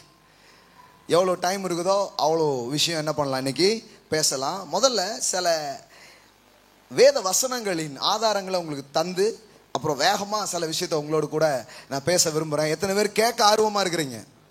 கடவுள் மனிதனானார். What is the secret of godliness? தேவ பக்தியின் ரகசியம் என்ன அப்படின்னு சொன்னா, கடவுள் எப்படி ஆனாராம்? மனிதன் ஆனார். அந்த அவதாரங்களை குறித்த நம்பிக்கை நம் தேசத்தில் உள்ளவர்களுக்கு இருக்கிறது. நிறைய அவதாரம்லாம் வந்துதான் என்ன பண்றாங்க, சொல்றாங்க. ஆனா ஒவ்வொரு அவதாரமும் என்னெல்லாமோ பண்ணுச்சு, என்னெல்லாமோ செஞ்சிச்சு அப்படிங்கிறத மக்களுக்கு போதிக்கப்பட்டிருக்கு. ஆனா வேதவசனம் நமக்கு சொல்லுது, கடவுள் இயேசு என்கிற பெயரிலே இந்த பூமியில் மனிதனாய் அவர் வெளிப்பட்டார். ஆமென். எல்லாம் சொல்லுங்க, மனு அவதாரம். வெளிப்பட்டவர் யார் அப்படின்னா கடவுள். இந்த NIV படிக்கிறோம், என்ன படிக்கிறோம்னா he appeared in the flesh. அவர் வந்து மாம்சத்தில் என்ன பண்ணாராம், வெளிப்பட்டாராம். இதுக்கு இது ரொம்ப ஆழமா சொல்லணும்னா, இன்னைக்கு இந்த செய்தியை நீங்க ஆழமா கவனிச்சீங்கன்னா, இந்த பூலோகத்தில் கடவுள் உங்களுக்கு தந்திருக்கிற வாழ்க்கையை அற்புதமா கொண்டாட ஆரம்பிச்சிருவீங்க. எப்பவுமே முதல்ல சத்தியத்தை கேட்கணும், சத்தியத்தை நீங்க அறியணும், அது உங்களை விடுதலையாக்கும். ஆமென். இங்க வெறும் கேக்கும் வெறும் ஸ்டாரும் வெறும் சர்வீஸ் அப்படிங்கிற மாதிரி கிடையாது. இங்கு சத்தியம் போதிக்கப்படுகிறது. அது ரொம்ப கவனிச்சு கேட்கணும், ரொம்ப ஆழமா கேட்கணும். உள்ள போச்சுன்னா உங்க பூலோக வாழ்வை அர்த்தமுள்ளதாக அது மாற்றிவிடும். ஆமென். அதனாலதான் நாங்க எப்பவுமே சொல்றோம், மனிதர்களின் பிரச்சனைகளுக்கு தேவனுடைய தீர்வுகளை இங்க நாங்க என்ன பண்ணுகிறோம், பேசுகிறோம் அப்படின்னு சொல்றோம். நீங்க இன்னைக்கு கேட்க போறது உங்க வாழ்வின் பிரச்சனைகளுக்கான தீர்வுகள் நீங்க கேட்க போறீங்க. இந்த கடவுள் மனிதனாய் வெளிப்பட்டார். மாம்சமானார் அப்படிங்கிற சத்தியம் ஏன் ரொம்ப முக்கியம், இது ஏன் நான் தெரிஞ்சுக்கணும் அப்படிங்கிறத நான் உங்களுக்கு விளக்க விரும்புகிறேன். இன்னும் சில வசனங்கள் சொல்லுகிறது தேவன் மாம்சத்தில் வெளிப்பட்டார். ஏன்னா சில பேர் என்ன நினைக்கிறாங்கன்னா, கடவுள் எப்படிங்க மனுஷராக வர முடியும்? இப்போ இஸ்லாமிய சகோதரர்கள் இயேசு கிறிஸ்துவை நம்புகிறார்களா இல்லையா? நம்புகிறார்கள். என்னவென்று நம்புகிறார்கள்? He is a prophet. அவர் யாரு? ஒரு தீர்க்கதரிசி என்று நம்புகிறார்கள். ஆனால் அவர் யாரா இருக்க முடியாது? கடவுளின் மகனா இருக்கவே முடியாது. அப்படிங்கிறத அவங்களுடைய எண்ணங்கள். ஏன்னா சிலுவையில் போனாரு, மரிச்சாரு, எப்படிங்க இதெல்லாம் அப்படிங்கிற மாதிரி பல கேள்விகள் அவங்களுக்குள்ளே இருக்கிறது. ஆனால் வேத வசனம் ரொம்ப தெளிவாக சொல்லுது, இயேசு கடவுள் இயேசு என்கிற பெயரிலே மாம்சத்தில் அவர் என்ன பண்ணாராம்? வெளிப்பட்டார். ஆமென். இன்னொரு வசனம், 2 வசனம் காமிச்சிட்டு செய்திக்குள்ள நம்ம இன்னும் போகலாம். எபிரேயர் 2வது அதிகாரம் 14வது வசனம் பாருங்க. எபிரேயர் 2:14. ஆதலால் பிள்ளைகள் மாம்சத்தையும் இரத்தத்தையும் உடையவர்களாய் இருக்க. யாரு? நாம யாரு? நாம எப்படி இருக்கிறோம்? நமக்கு என்ன இருக்கு? மாம்சமும் இரத்தமும் இருக்க அவரும் யாரு? இயேசுவும் அவர்களை போல மாம்சத்தையும் இரத்தத்தையும் உடையவர் ஆனார். மரணத்துக்கு அதிகாரியான பிசாசானவனை தமது மரணத்தினால் அழிக்கும்படிக்கும் ஜீவகாலம் எல்லாம் மரண பயத்தினாலே அடிமைத்தனத்திற்குள்ளானவர்கள் யாவரையும் விடுதலை பண்ணும்படிக்கும் அப்படி ஆனார். நல்லா தெரிஞ்சுக்கோங்க, இயேசு நம்மை போல் ஆனார். பக்கத்துல சொல்லுங்க, உங்களை போல் ஆனார். உங்களை மாதிரி அவர் ஆனாரா? பைபிள் கடவுளை அவருக்கு ஒரு 5 கை இருந்தது, 3 கால் இருந்தது இப்படிலாம் சொல்லல. பைபிள் எப்படி சொல்லுதுன்னா, அவர் உன்ன மாதிரி தான் இருக்கிறாருன்னு சொல்லுது. இன்னும் சொல்ல போனா, நீ அவரை மாதிரி தான் இருக்கிற, அவர் உன்ன மாதிரி தான் இருக்கிறார். ஆமென். கடவுள் முதல்ல ஆதாம படைச்ச போது அவருடைய சாயல்ல அவர் ரூபத்தில் படைச்சாரு. படைச்சிட்டு ஆதாம் அப்படியே பார்த்தார். அவருக்கு எப்படி இருந்திருக்கு தெரியுமா? பா, என் முகத்தையே கண்ணாடியில் பார்த்த மாதிரி இருக்கு அப்படின்னு. ஆமென். பக்கத்தில் சொல்லுங்க, கடவுளை பார்க்கணுமா? தெரியுதா? தெரியுதா? நல்லா பாருங்க. தெரியுதா?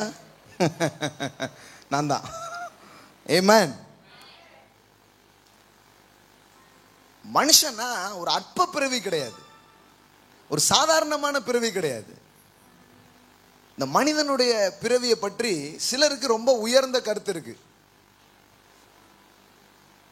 சொல்றாங்க பாருங்க, அரிது அரிது. ஸ்கூல்ல படிச்சது இப்போ மாதிரி யூஸ் ஆகட்டும். சொல்லுங்க, மானிடராய் அதிலும் அரிது.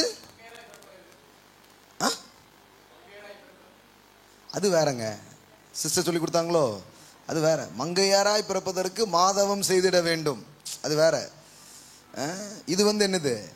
அரிது அரிது அதிலும் அரிது.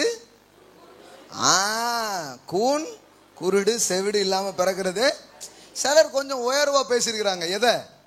இந்த மனுஷ பிறப்ப கொஞ்சம் உயர்வா பேசியிருக்கிறாங்க. ஆனா அதிகமா பாத்தீங்கன்னா மனிதர்கள் மத்தியில் இருக்கிற நம்பிக்கைகள், பேச்சுக்கள், உரையாடல்கள் இதெல்லாம் போய் பார்த்தா இந்த மனித பிறப்பை பத்தி என்ன சொல்றாங்க?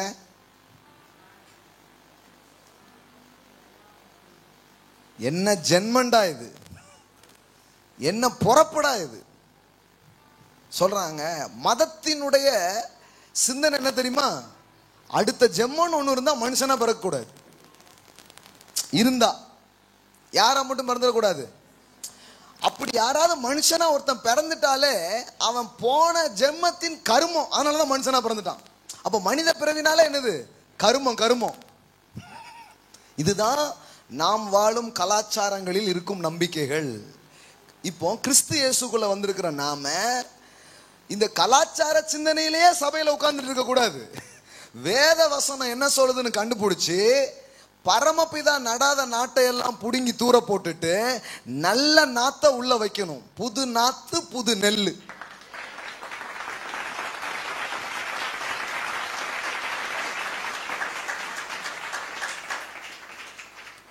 அது ஒன்றும் இல்லை.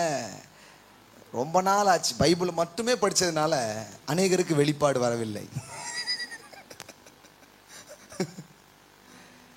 மனித பிற இந்த கடவுள் மனுஷனானார்னு ஏன் ஒத்துக்க மாட்டேங்காங்கன்னா, சாச்சா இருந்திருந்து மனித பிறவியா, இது வந்து ஒரு மாதிரி ஒரு அன்னீசியா இருக்காங்க, அது மாதிரி ஆக்கிட்டாங்க. யார மனுஷன் ஜெம்மா சாய சில சொல்லுவாங்க பாருங்க, ஒரு நாயா கூட பிறந்திருக்கலாம்.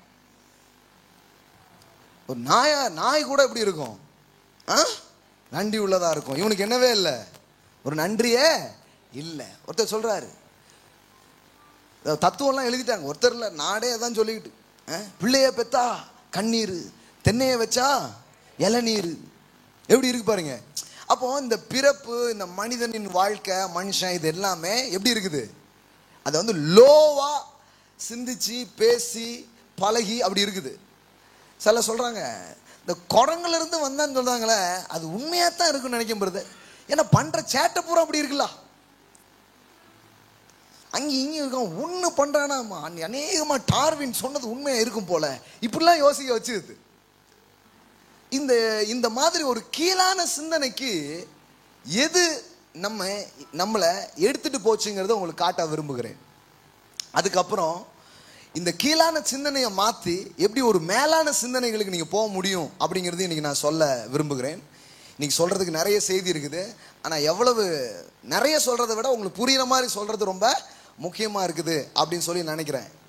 கடவுள் இந்த மாம்சத்தில் வந்தார், இந்த சரீரத்தில் என்ன பண்ணார், வந்தார். உங்களை போல அவருக்கு என்ன இருந்தது, ரத்தம் இருந்துச்சு, தூக்கம் இருந்ததா, ஏசு தூங்குனாரா தூங்கலையா, புயல் அடிச்சுட்டு இருக்கு, அப்போ கூட தலைவர் அசராம தூங்குகிறார். அதெல்லாம் ஒரு ஆசீர்வாதங்க. நிறைய பேருக்கு அந்த ஆசீர்வாதமே இல்லை. ஃபுல்லா என்ன ஃபோன் வருது, தூக்கமே வரமாட்டேங்கியா, ஒரு ஜெபம் பண்ணுங்கய்யா. எதுக்கு, தூங்குறதுக்கு. விசுவாசிகள் சில பேர் அப்படி இல்லை, அவங்களுக்கு சபையிலே தூக்கம் வருது. கேட்டா சொல்றாங்க, நான் கர்த்தருக்கு ரொம்ப பிரியமாயிட்டேன், கர்த்தர் தம் பிரியமானவர்களுக்கு நித்திரை அளிக்கிறார்.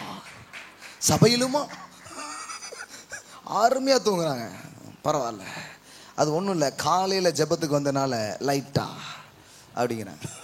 சிலர் எப்போ வந்தாலுமே அப்படிதான், அவங்களுக்கு என்னமோ தெரியல, இந்த அட்மாஸ்பியர் நல்லா இருக்கு, நானும் டிஸ்டர்ப் பண்றதே இல்லை, பாவம் மனுஷன் எங்கேயாவது நிம்மதியா தூங்கட்டுமே, வீட்டில் என்ன பிரச்சனையோ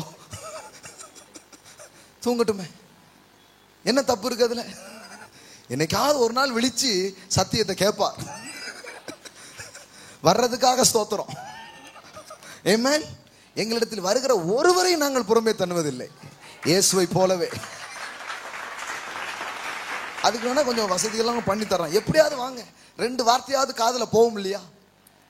ஆமா, சபை வந்து எப்பவுமே ஆட்களை எடிட் பண்ணி அனுப்புற வேலையில இருக்கிறாங்க.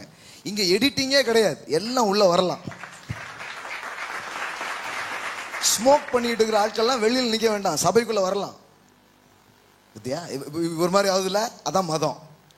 அப்படி யாருக்கெல்லாம் ஆச்சோ அதுக்குள்ளெல்லாம் மதாவி இருக்கு. Get out in Jesus name.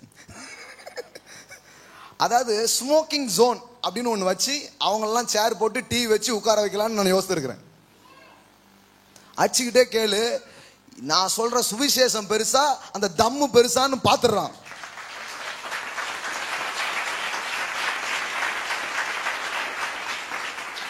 கல்லறி confirm தாங்கிறீங்களா, கை தட்டிருக்கீங்களா, உங்களுக்கு சேர்த்தான். நாங்க பாட்டுக்கு வந்தோம்.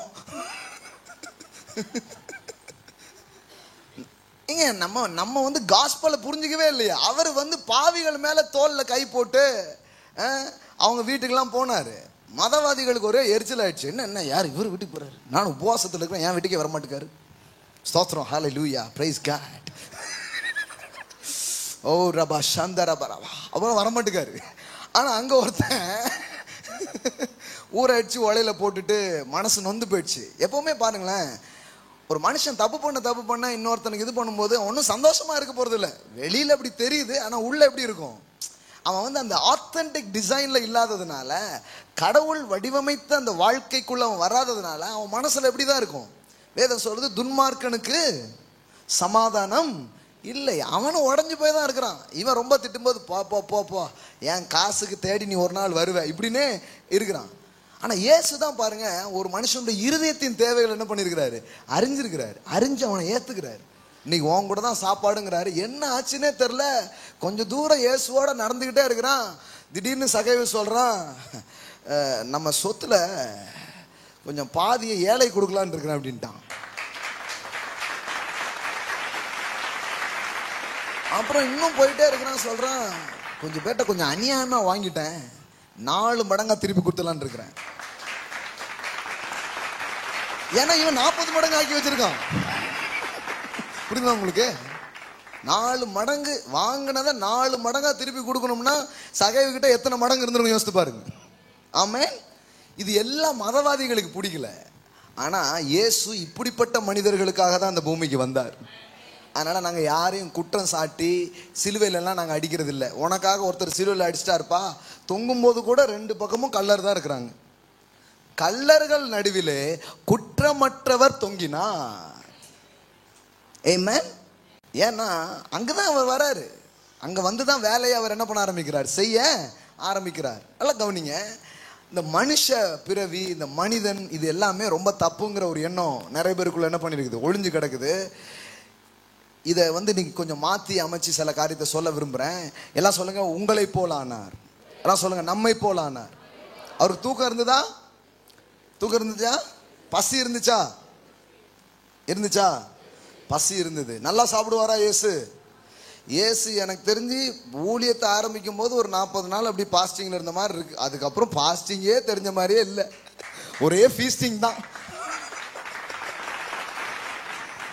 அங்க இங்க இங்க சாப்பாடு ரைட். அதனால அவருக்கு என்ன பேர் வந்துட்டு தெரியுமா? போஜன பிரியர். எங்க மதுரத்திலேயே அங்காரு சாப்பிட்டுக்கிட்டே இருக்கும்போது இருட்டு கடையா அப்படின்னு ஒவ்வொன்றுக்கும் ஒவ்வொன்று கேட்குறாரு. அதனால அவருக்கு பிரசங்கியார் மாதிரியே தெரியல. எப்படி தெரிஞ்சிருக்கிறாரு? சரியான சாப்பாட்டு ராமன் மாதிரி இயேசுக்கு பேரை வச்சிருக்காங்க, போஜன பிரியன், நல்லா சாப்பிட்றாரு அப்படின்ட்டு. ஏன்னா இவங்க என்ன நினைச்சாங்கன்னா எப்பவுமே அல்லேலூயா உபவாசம் அப்படின்னே உட்காந்துருப்பார் போல ஒருத்தர். இவங்க ஏத்துக்கிற ஃபார்ம்லயே அவர் வரல, அவர் ஒரு புது ஃபார்ம்ல வந்தார். ஆமென். அதனாலதான் வேதம் சொல்லுது, அவர் தமக்கு சொந்தமானதிலே வந்தார், சொந்தமானவர்களோ அவரை ஏற்றுக்கொள்ளவில்லை.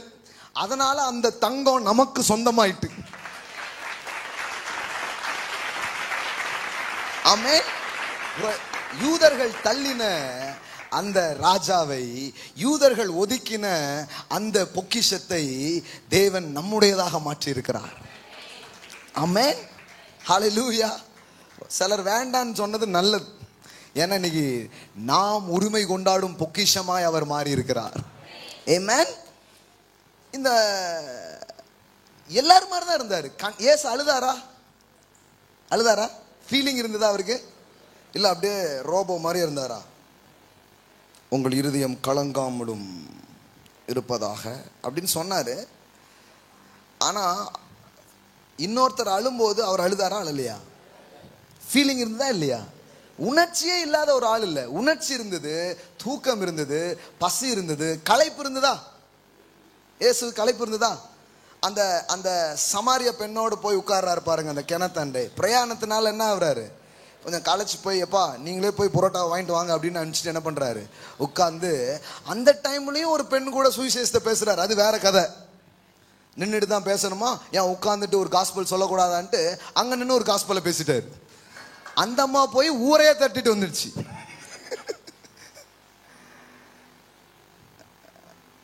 யோசித்து பாருங்க, நம்மள மாதிரி தான் அவர் இருந்தார். எல்லாம் சொல்லுங்க, என்னை போல் ஒருவர். ஆமென். இயேசுவுக்கு வலி இருந்ததா? வலி, பெயின் இருந்ததா? இருந்ததா இல்லையா? என்னங்க, எல்லாரும் ஈட்டிய குத்தும் போது ஆ அப்படின்னாரா? கீச்சம் காட்டாதீங்க அப்படின்னாரா? என்னங்க, குத்தும் போது வலிச்சிச்சா வலிக்கலையா? வலிச்சிச்சு. நொறுக்கப்பட்டார். அவர் அந்த பெயின்குள்ள போனார். நம்மள மாதிரி தான் இருந்தாரு. எதுக்கு இப்படிப்பட்ட ஒரு காரியம் அப்படின்னு சொன்னா பாருங்க, அங்க எவ்வளவு அழகா சொல்லுது பாருங்க. நாம வாசித்த அந்த எபிரேயர்ல எவ்வளவு அழகா வருது பாருங்க. நம்ம போலவே அவர் மாறினாரா? ஏன் நம்ம போலவே அப்படி மாறினாரா? எபிரேயர் 17வது வசனம் பாருங்க. அன்றியும் அவர் ஜனத்தின் பாவங்களை நிவர்த்தி செய்வதற்கு ஏதுவாக தேவ காரியங்களை குறித்து இரக்கமும் உண்மையும் உள்ள பிரதான ஆசாரியரா இருக்கும்படிக்கு எவ்விதத்திலும் தம்முடைய சகோதரருக்கு ஒப்பாக வேண்டியது இருந்தது. 18 ஆதலால் அவர்தாமே சோதிக்கப்பட்டு பாடுபட்டதினாலே அவர் சோதிக்கப்படுகிறவர்களுக்கு உதவி செய்ய வல்லவராய் இருக்கிறார். ஆமென். இதே எபிரேயர் 4ஆம் அதிகாரம் 15வது வசனத்தையும் பாருங்களேன். நம்முடைய பலவீனங்களை குறித்து பரிதபிக்க கூடாத பிரதான ஆசாரியர் நமக்கு இராமல் எல்லா விதத்திலும் நம்மை போல சோதிக்கப்பட்டும் பாவம் இல்லாதவராய் இருக்கிற பிரதான ஆசாரியரே நமக்கு இருக்கிறார். But we have one. எல்லாம் சொல்லுங்க, பட் we have one. எல்லாம் சொல்லுங்க, நமக்கு ஒருத்தர் இருக்கிறார். அவர் நம்மள மாதிரியே எல்லா விதத்திலையும் பாடுபட்டாராம். இந்த வசனம் எப்படி சொல்லுது பாரு, எப்படி சொல்லுது? நம்மை போல. எல்லாம் சொல்லுங்க, நம்மை போல. எல்லாம் சொல்லுங்க, எல்லா விதத்திலும் நம்மை போல. இப்போ ஒரு பல நாட்கள்லே பாருங்க, பாடல்கள்ல வந்து ஒருத்தர் சொல்றாரு, கடவுள் மனிதனாய். ஏன்? அடுத்த வரி என்னது? நான் பட்ட வேதனையும் அவர் வந்தாதாயா தெரியும் அப்படின்ட்டாங்க. அப்பனா என்ன நினைக்கிறான்? கடவுளா இருந்தா என் கஷ்டம் அவருக்கு தெரியாதியா. கடவுள் எங்கேயா அங்க உட்காந்துக்கிட்டு பாட்டை கேட்டுக்கிட்டு உட்கார்ந்துட்டு இருக்காரு, நான் இங்க என்ன பாடுபட்டு இருக்கேன் தெரியுமா அப்படிங்கிறாங்க. அதனாலதான் வேதவசனம் சொல்லுது, நம்மை போலவே அவர் ஆனாராம். இயேசு அவருடைய வாழ்க்கையில நீங்க என்னென்ன அனுபவங்கள் வழியாலாம் போறீங்களோ அந்த அனுபவங்கள் வழியாலெல்லாம் அவர் போனாராம். இன்னும் சொல்ல போனா அவர் சந்திக்காத அனுபவம் ஒண்ணு இல்லவே இல்லை. எல்லாம் சொல்லுங்க, எல்லா விதத்திலும். இந்த வார்த்தை சொல்லுங்க பார்க்கலாம், எல்லா விதத்திலும் நம்மை போல சோதிக்கப்பட்டார். ஆமென். ஆனா இப்ப என்ன விஷயம்னா, அப்படி சோதிக்கப்பட்டும் பாவம் இல்லாதவரா இருக்கிற பிரதான ஆசாரியரே நமக்கு. நாம போன எல்லா வழியிலையும் அவர் போனாராம். ஆனா போன அவரு அதுலயே உட்கார்ந்துராம, அதிலே இருந்துராம, அதை எல்லாத்தையுமே அவர் ஜெயிச்சாராம். ஆமென். இதுதான் இன்னைக்கு செய்தி. இதுதான் நீங்க உங்களுக்கு சொல்ல போறேன். இந்த மனித பிறப்பை அல்லது சரீரத்தில் இருப்பதை எளிவாய் நீங்கள் நினைக்காமல் பெருமையாக மேன்மையாக நீங்கள் நினைக்க வேண்டுங்கிறதுக்கு தான் அவர் மாம்சத்தில் வெளிப்பட்டார். இதை நான் உங்களுக்கு காட்ட விரும்புறேன். சொல்றாங்க பாருங்க, வைத்த வெளி உனக்கு வந்தாதான். யாராவது ஒருத்தர் வைத்த வெளின்பாங்க. இவங்க ஒரு எதிர்த்தரப்புல இருக்கிறவங்க ஃபீலிங்கு எந்த உணர்ச்சியும் காட்டலாம். என்ன சொல்லுவாங்க? டேய் உனக்கு வந்தாதான்டா தெரியும் அப்படின்றாங்க. அப்ப எல்லாரும் என்ன நினைக்கிறாங்கன்னா, அது ரைட்டுங்க, நான் உணர்றத யாராலும் உணர முடியுமா? நான் என்னென்ன விதத்துல எல்லாம் வாழ்க்கையில கஷ்டப்பட்டிருக்கேன் தெரியுமா? அதை வந்து யாராவது உணர முடியுமா அப்படிங்கிறத மனிதனுடைய ஒரு காரியமா இருக்கு. சிலர்லாம் சிலர்கிட்ட எதையுமே சொல்ல மாட்டாங்க. ஏன் தெரியுமா? அவங்களுக்கு ஒண்ணுமே தெரியாதுங்க. அதெல்லாம் அந்த இதில் போனாதான் அவங்களுக்கு தெரியும். பார்த்துருக்கீங்களா? எத்தனை பேர் நான் சொல்றது கவனிக்கிறீங்க? விளங்குதா? அதில் போனாதான் தெரியும் அப்படின்னு சொல்றாங்க. அவங்களாம் அது என்னன்னே தெரியாதுங்க. நமக்கு வயிற்றுல பசிங்க, அவங்களுக்கு முட்டியில பசிங்க, என்ன நிறைய டைலாக்லாம் சொல்லுவாங்க. அப்போ அவன் என்ன எதிர்பார்க்கறான்னா, நான் ஒருத்தர்கிட்ட போறேன்னா அவர் என்ன புரிந்து கொள்ளக்கூடியவராக இருக்கணும் அப்படின்ட்டு. நிச்சயமா அது பாஸ்டர் என்கிற ஒருவரால் முடியவே முடியாது. ஆகையால் பிரதான ஆசாரியர் ஒருவர் இருக்கிறார். ஆமென். எல்லாம் சொல்லுங்க, பிரதான ஆசாரியன். இங்க வெறும் ஆசாரியன், ஆனா அங்க யார் இருக்கா? பிரதான ஆசாரியன். நம்மை போல எல்லா விதத்திலையும் சோதிக்கப்பட்டவர். ஆமென். நம்மை போலவே ஆனவர். இயேசுவினுடைய வாழ்க்கையில புறக்கணிப்பு இருந்ததா? ரிஜெக்ஷன் இருந்ததா? இல்லையா? இருந்தது. அவமதிக்கப்பட்டாரா? அவமதிக்கப்பட்டாதா? ஆமா. நான் ஒரு யோசிக்கிறேன். இயேசு வந்து ஒரு குழந்தை கோலி விளையாண்டுட்டு இருக்கிறான்னு வச்சுக்கோங்களேன், தெருக்கல்ல. அந்த ஊர்ல அவரை 2 பேர் கிண்டல் பண்ணோன்னா அப்படி கிண்டல் பண்ணிருப்பான். டேய் உங்க அப்பா பேர் என்ன? ஏதோ ஆவி வந்துச்சான், பிறந்துச்சான், உண்மையா? நிச்சயமா கேலி பண்ணிருப்பான். கிரைஸ்ட் வந்து கடவுள் ஏன் மனிதன் ஆனார்னா, நம்மள மாதிரி ஆனாதான் நம்ம கஷ்டம் அவருக்கு தெரியணுங்கிறதுக்காக இல்ல. அவர் ஆகாமலே அவருக்கு தெரியும். ஆனா அப்படி ஆனாதான் என் கஷ்டத்தை அவர் புரிஞ்சுக்குவாருங்கிற நம்பிக்கை நமக்கு வரணுங்கிறதுக்காக நம்மை போலவே அவர் ஆனார். எத்தனை பேர் விளங்குது? கை காமிங்க. எப்படி விளங்குதா? உங்களை மாதிரி ஆனார் அவர். உங்களை அதனாலதான் நல்ல பாட்டுலாம் எழுதுறாங்க. யாரும் அறியாத என்னை நன்றாய் அறிந்து தேடி வந்த நல்ல நேசரே பாடுறாங்களா? யாரும் அறியல, ஆனா அவர் என்ன பண்றாரு? உங்க பெயின் அவருக்கு தெரியும், உங்க ரிஜெக்ஷன் அவருக்கு தெரியும். நீங்க கடந்து போன எல்லா காரியத்திலையும் கிறிஸ்து கடந்து போயிருக்கிறார். துரோகத்தை இயேசு அனுபவிச்சாரா? அனுபவிச்சாரா? அவர் சொல்றாரு, என்னோடு அப்பம் புசித்தவர்கள் குதிங்காலை தூக்கினார்கள். நம்பி நண்பர்களின் துரோகத்தை அனுபவிச்சாரா? தன்னை பின்பற்றுகிற மக்களுடைய புறக்கணிக்க அனுபவிச்சாரா? அனுபவிச்சார். நேசத்தை மட்டும் காட்டி மோசத்தை அனுபவிச்சாரா? அனுபவிச்சார். நீங்க கடந்து போன, நீங்க சென்ற வாழ்க்கையின் எல்லா சூழ்நிலையின் வழியாக உங்களை போலவே ஒருத்தர் கடந்து போயிருக்கிறார். உங்களை போலவே அவர் கடந்து போயிருக்கிறார். ஆமென். நான் சொல்றேன், யாரும் அறியாத உங்களை நன்றாய் அறிகிற ஒருவர் இருக்கிறார். அவர் பேர் இயேசு. ஹல்லேலூயா. யாருக்கு தெரியுங்க? யாருக்கு தெரியும் என்னுடையது? இல்லை. எல்லா விதத்திலும் சோதிக்கப்பட்டார், நம்மை போலானார். ஏன் அவர் நம்மை போல் ஆனார்னா, நாம் அவரை போல் ஆகும்படி அவர் நம்மை போல் ஆனார்.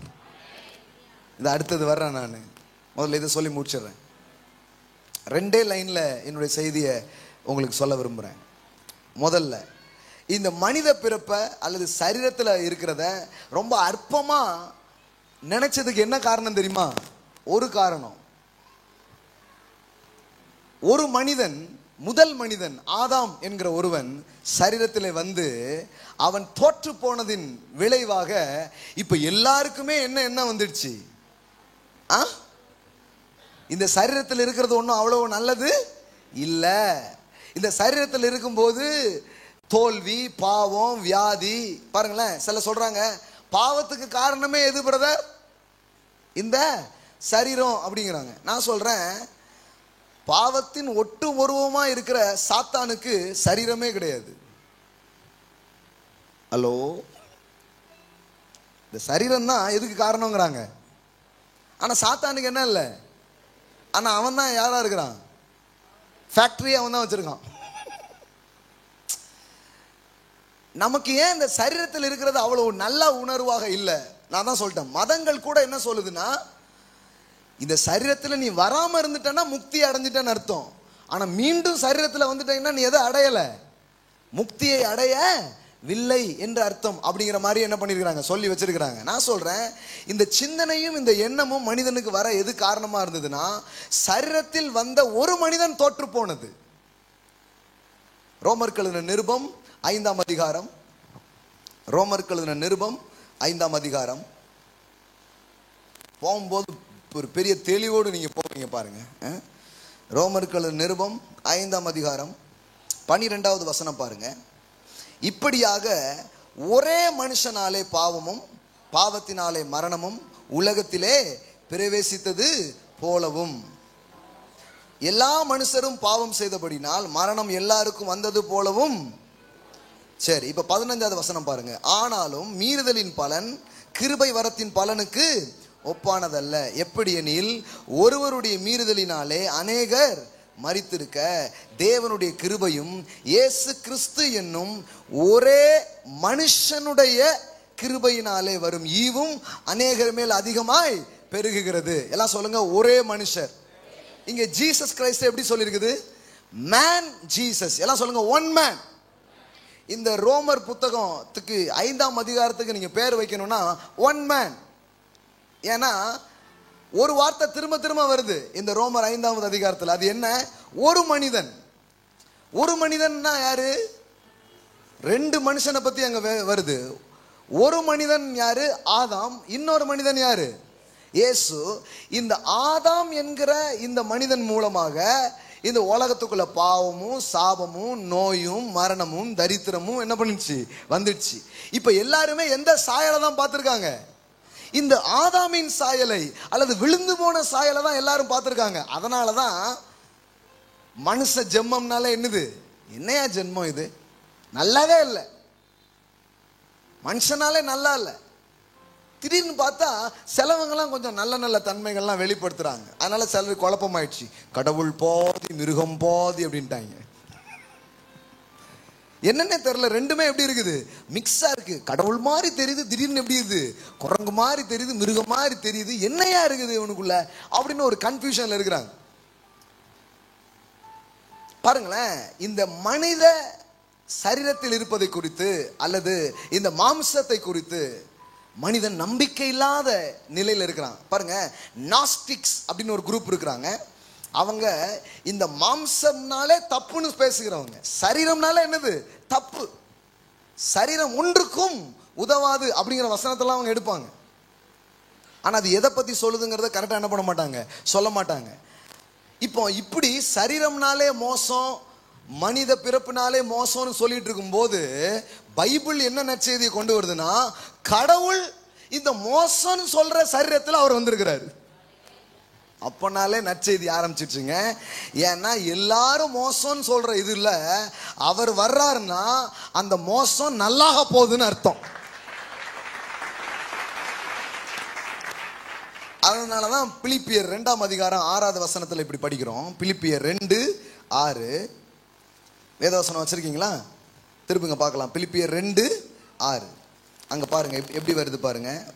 அவர் தேவனுடைய ரூபமாய் இருந்தும் தேவனுக்கு சமமாய் இருப்பதை கொள்ளையாடின பொருளாக எண்ணாமல் தம்மை தாமே அடிமையின் ரூபம் எடுத்து மனுஷர், எல்லாம் சொல்லுங்க, மனுஷர் சாயலானா.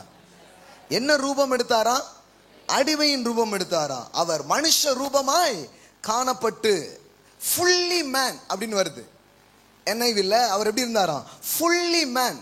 அதாவது இயேசு கிறிஸ்து கிட்ட 2 தன்மை இருக்குது. ஒன்னு, முற்றிலும் தெய்வீக தன்மை நிறைந்தவராக அவர் இருக்கிறார். இன்னொன்னு என்னன்னா, முற்றிலும் மனித தன்மை நிறைந்தவராக அவர் இருக்கிறார். ஆமென்.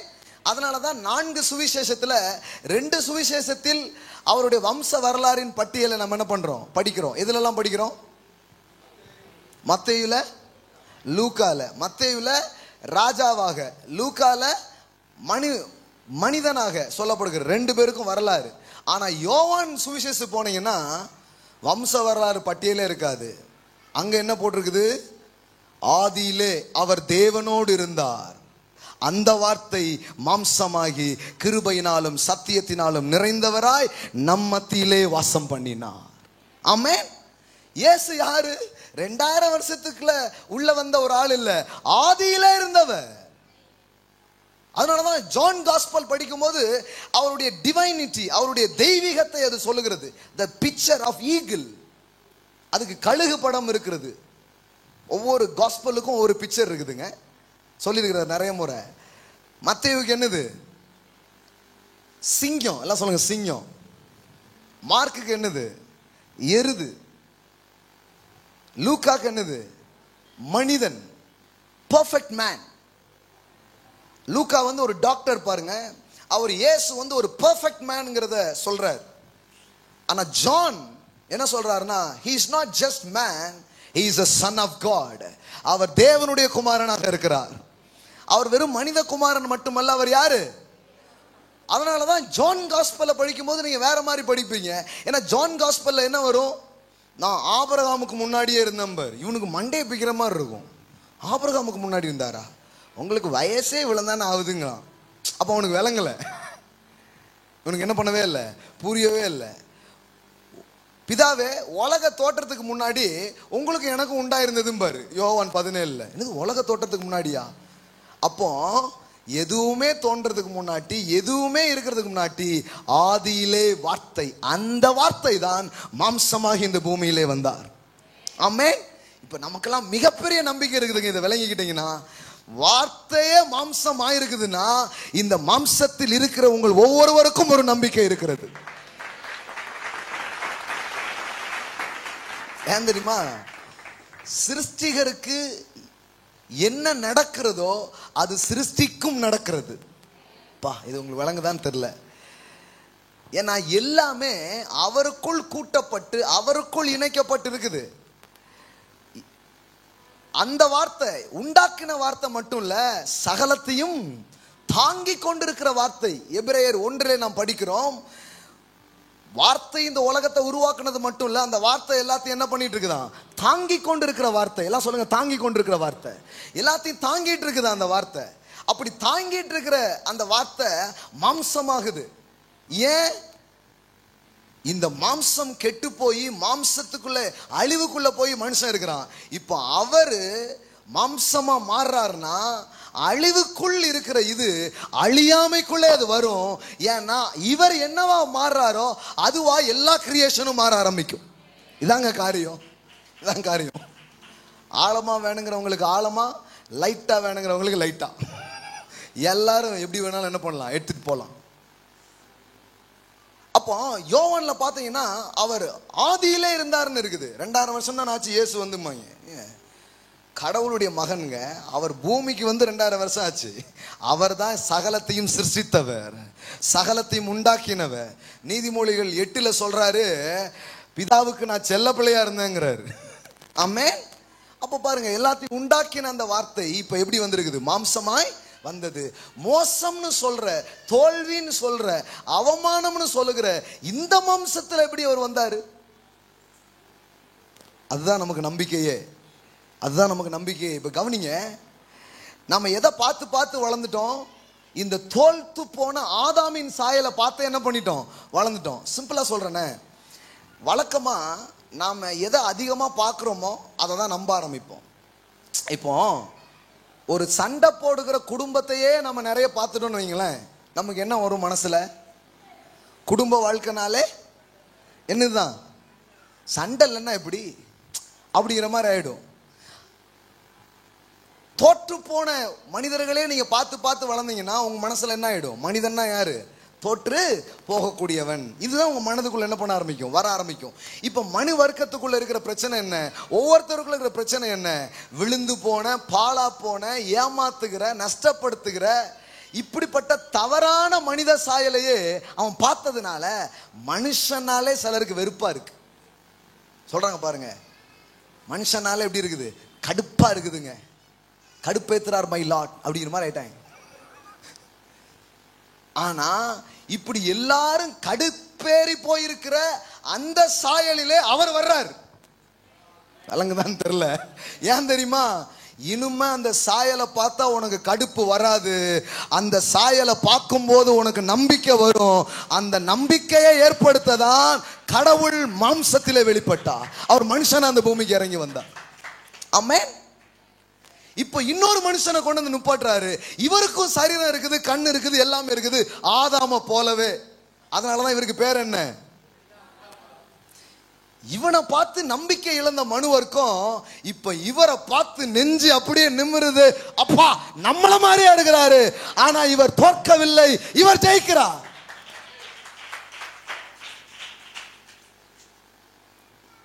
இன்னும் சிம்பிளிஃபை பண்ணி சொல்றேன் பாருங்க, அதான் வேலையே. நிறைய புரிய வேண்டாம், ஒரு லைன் உங்களுக்கு புரிஞ்சா போதும்.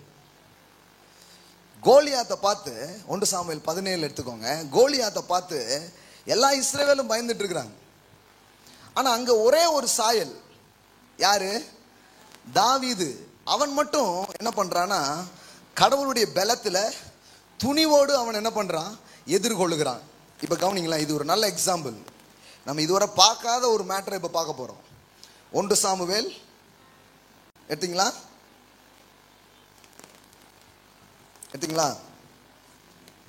17. இந்த வசனம்லாம் உங்களுக்கு காட்டணும், ஃபுல்லாலாம் சொல்ல போறது இல்லை, ஒரே ஒரு லைன் மட்டும் காமிக்க போறேன். எல்லாரும் பயந்துட்டு இருக்கிறாங்க. அப்ப சுத்தில இருக்கிறவங்க எல்லாம் எந்த சாயல் பார்த்துருக்காங்க? பயப்படுற சாயல். ஒரே ஒருத்த மட்டும் தான் எப்படி இருக்கிறான்? தைரியமா இருக்கிறான். கரெக்டா? இப்போ அவன் என்ன பண்றான் பாருங்க, 17:51 பாருங்க.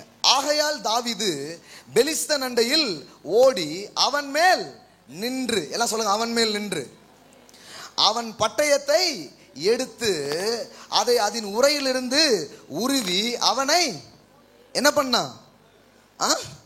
வெட்டி வெட்டி கொன்று அதனாலே அவன் தலையை வெட்டி போட்டான். அப்பொழுது தங்கள் வீரன் செத்து போனான் என்று பெலிஸ்தர் கண்டு.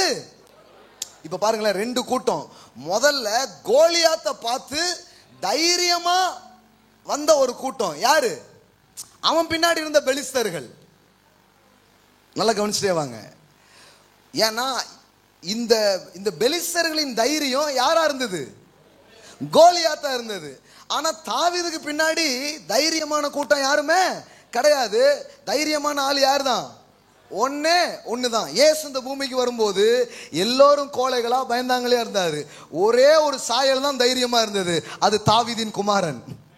இப்ப கவனிங்க, என்ன நடக்குது பாருங்க. இப்போ கோலியாத்து விழுந்ததுனால எங்கள் வீரன் செத்து போனான்னு யாரெல்லாம் ஓடி போயிட்டா? பெலிஸ்தர்கள் பூரா ஓடி போயிட்டாங்க. இப்ப கவனிங்க, ஒரு பக்கம் நம்பிக்கை இழப்பு ஏற்படுகிறது, இன்னொரு பக்கம் நம்பிக்கை உண்டாகிறது. அங்க பாருங்க 52. அப்பொழுது இஸ்ரவேலரும் யூதா மனுஷரும் எழும்பி, இவ்வளவு நாள் படுத்துட்டு இருந்தவன் இப்ப எழும்பி ஆட்பரித்து பள்ளத்தாக்கின் எல்லை மட்டும் எக்ரோனின் வாசல் மட்டும் பெலிஸ்தரை துரத்தினார்கள். சாராயிமின் வழியிலும் காத் பட்டணம் மட்டும் எக்ரோன் பட்டணம் மட்டும் பெலிஸ்தர் வெட்டுண்டு விழுந்தார்கள். இஸ்ரவேல் புத்திரர் பெலிஸ்தரை மூர்க்கமாய் துரத்தின பிற்பாடு திரும்பி வந்து அவருடைய பாளையங்களை கொள்ளையிட்டார்கள். நல்லா கவனிங்க. இப்ப உங்களுக்கு விளங்குதுங்களா? இப்ப தாவீதுன்னு ஒருத்தன் ஜெயிக்கிறத பார்த்துட்டு தோத்து போன இஸ்ரவேலர்களுக்கு ஜெயிக்கக்கூடிய ஆற்றலும் பலனும் வர ஆரம்பிக்குது. அதுவரைக்கும் வெற்றி பெறுகிற ஒரு நபரை அவர்கள் பார்க்கவில்லை. சவால்களை மேற்கொண்டு ஒரு சாயலை அவர்கள் என்ன பண்ணல, பார்க்கல. இயேசு வர்ற வரைக்கும் மனு வர்க்கத்தின் பிரச்சனை அதுவா தான் இருந்தது. மனுஷனா அவன்கிட்ட அன்பே இருக்காது, மனுஷனா அவன் சுயநலவாதி, மனுஷனா அவன் ரொம்ப கெட்டவன், மனுஷனா அவன் இப்பவும் பாருங்கள், நம்ம எல்லாருக்கும் ஒரு ராங் ஒப்பீனியன் இருக்குன்னா என்னது? இன்னொரு மனிதனை பற்றிய தவறான கருத்து. இதை தொடச்சு போடுறதுக்காக தான் இயேசு இந்த பூமிக்கு வந்தார். எப்பா மாம்சம்னாலே கெட்டதுன்னு நினைக்காத, மனுஷனாலே கெட்டதுன்னு நினைக்காத. விழுந்து போன ஆதாமின் சாயல் கெட்டு போனதா இருக்கிறது. ஒருவன் கிறிஸ்துவுக்குள் இருந்தால் புது சிருஷ்டியா இருக்கிறான். பழையவைகள் எல்லாம் ஒழிந்து போயின, எல்லாம் புதிதாயின. ஒரு புது சிருஷ்டிப்பை ஏற்படுத்த, ஒரு புது சாயலை ஏற்படுத்த கிறிஸ்து இந்த பூமிக்கு இறங்கி வந்தார். அதுவும் மாம்சத்துல வந்தாரு. நமக்கு நம்பிக்கை உண்டு பண்ணும்படியா வந்தாரு. அவர் இந்த பூமிக்கு இறங்கி வந்த போது எப்படி பயந்த இஸ்ரவேலர்களோ அது போல பயந்த மனு வர்க்கம், பிசாசு இவங்க தலைமையில ஏறி போயிட்டு இருக்கான். பாவத்துக்கும் சாபத்துக்கும் நோய்க்கும் அடிமைப்பட்டு கைதிய போல இவன் வாழ்ந்துட்டு இருக்கிறான். கடவுளின் சாயலில் படைக்கப்பட்ட மனிதன் ரொம்ப கீழான ஒரு வாழ்க்கை வாழ்ந்துட்டு இருக்கிறான். ஆனா நெஞ்ச நிமிர்த்தி ஒருவர் மாத்திரம் நடை போட்டு கொண்டிருக்கிறார். இதை பார்க்கும்போது அவங்களுக்கு வியப்பா இருக்குது. ஒருத்தன் சொல்லவே செஞ்சுட்டான் பாருங்க.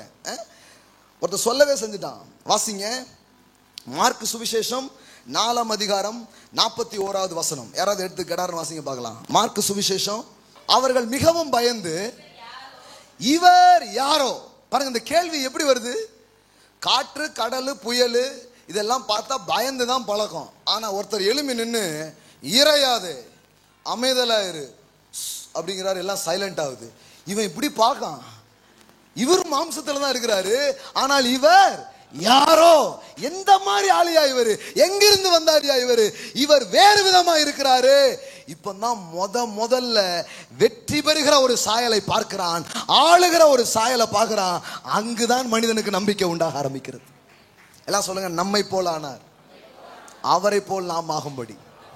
ஆதாம புதைச்சி கட்டி ஆதாம வெளியில தூக்கி போட்டு, இது மனிதனை கெடுக்கிற சாயல் அல்ல, மனிதனுக்காக தன் ஜீவனை கொடுக்கிற சாயலாக இருக்கிறது. It's a life giving nature. நீங்க சொன்னா நம்ப மாட்டீங்க. இந்த மனிதன் அப்படிங்கிற விஷயத்தை பத்தி கொஞ்சம் பார்த்துட்டே இருந்தேன். ஒரு பாட்டு ஞாபகம் வந்தது, நேற்றைக்கு அப்படியே பிளே பண்ணி கேட்டேன். மனிதன் மனிதன் டடடான் டடடான். அதுல ஒரு வரி படிச்சேன். என்ன போட்டிருந்ததுன்னா, வாழும்போது செத்து செத்து பிழைப்பவன். இவ்வளவு நேரம் வசனம் சொன்ன பாருங்க, ஒன்னும் வாயில வரல. நான் ஏன் இந்த மாதிரி பேசுறேன் தெரியுமா? இந்த மாதிரி பேசினாதான் புரியுது. வாழ்ந்த பின்னும் பேரை நாட்டி பறிப்பவன் மனிதனா, கெடுப்பவன் மனிதனா, பிறருக்காக தன் ஜீவனை தன் வாழ்வை கொடுப்பவனே மனிதன். அந்த பெர்ஃபெக்ட் சாயல் தாங்க இயேசு. பிறருக்காக கண்ணீரும் பிறருக்காக செந்நீரும் சிந்தும் மனிதன் எவனோ அவனே மனிதன். He is the perfect man. Jesus Christ is the perfect man. அவரை பார்க்கிறேன், வானத்தை பார்த்தேன், பூமியை பார்த்தேன், மனுஷனை இன்னும் பார்க்கலையே. நீ பார்த்ததெல்லாம் மனுஷ ஜென்மமே கிடையாது, அது ஆதாமின் சாயல். ஆனா நான் ஒரு பரிபூர்ண புருஷரை கண்டேன், அவர் என் ஆண்டவராக இயேசு கிறிஸ்து. He is a perfect man. He is a perfect man. அவர் ஜீவனை எடுக்கிறவர் அல்ல, ஜீவனை கொடுக்கிறவர். Unbelievable. தன்னை குத்தி தன்னை கிழிச்சு கொண்டிருந்தவங்களை பார்த்து சொன்னாரு, பிதாவே உங்களுக்கு தெரியும்ல இவங்கள வேலையே இப்படிதான், மன்னிச்சிடுங்க அப்படிங்கிறாரு. Father, forgive them. அதுக்கு முன்னாடி என்னன்னா, ஆண்டவரே விட்டுறாதீங்க, அதான் ஆதாமின் சாயல். ஆனா இது என்ன தெரியுமா, just leave them Father. அவர்களுக்கு தெரியவில்லை, அவர்கள் தெரியாமல் இதை செய்கிறார்கள், இன்னதென்று அறியாதிருக்கிறார்கள். அவங்களுக்கு இப்படிப்பட்ட ஒரு அன்போ, இப்படிப்பட்ட ஒரு சாயலோ, இப்படிப்பட்ட வலிமையோ அவங்க பார்த்ததே கிடையாது. பார்க்கறதுக்கு தானே என்ன அனுப்பியிருக்கிறீங்க, கொஞ்சம் வெயிட் பண்ணுங்க, என்ன மாதிரியே நிறைய பேர் எழும்புவாங்க, அதை நீங்க பார்ப்பீங்க. இந்த உலகம் கடவுளுடைய ஆதி நோக்கமும் திட்டமும் அதுதாங்க. Jesus Christ is not the plan B, he is the plan A. அவர் விழுந்து போனதினால் வந்த திட்டம் அல்ல, அவர்தான் ஆதி திட்டமாக இருக்கிறார்.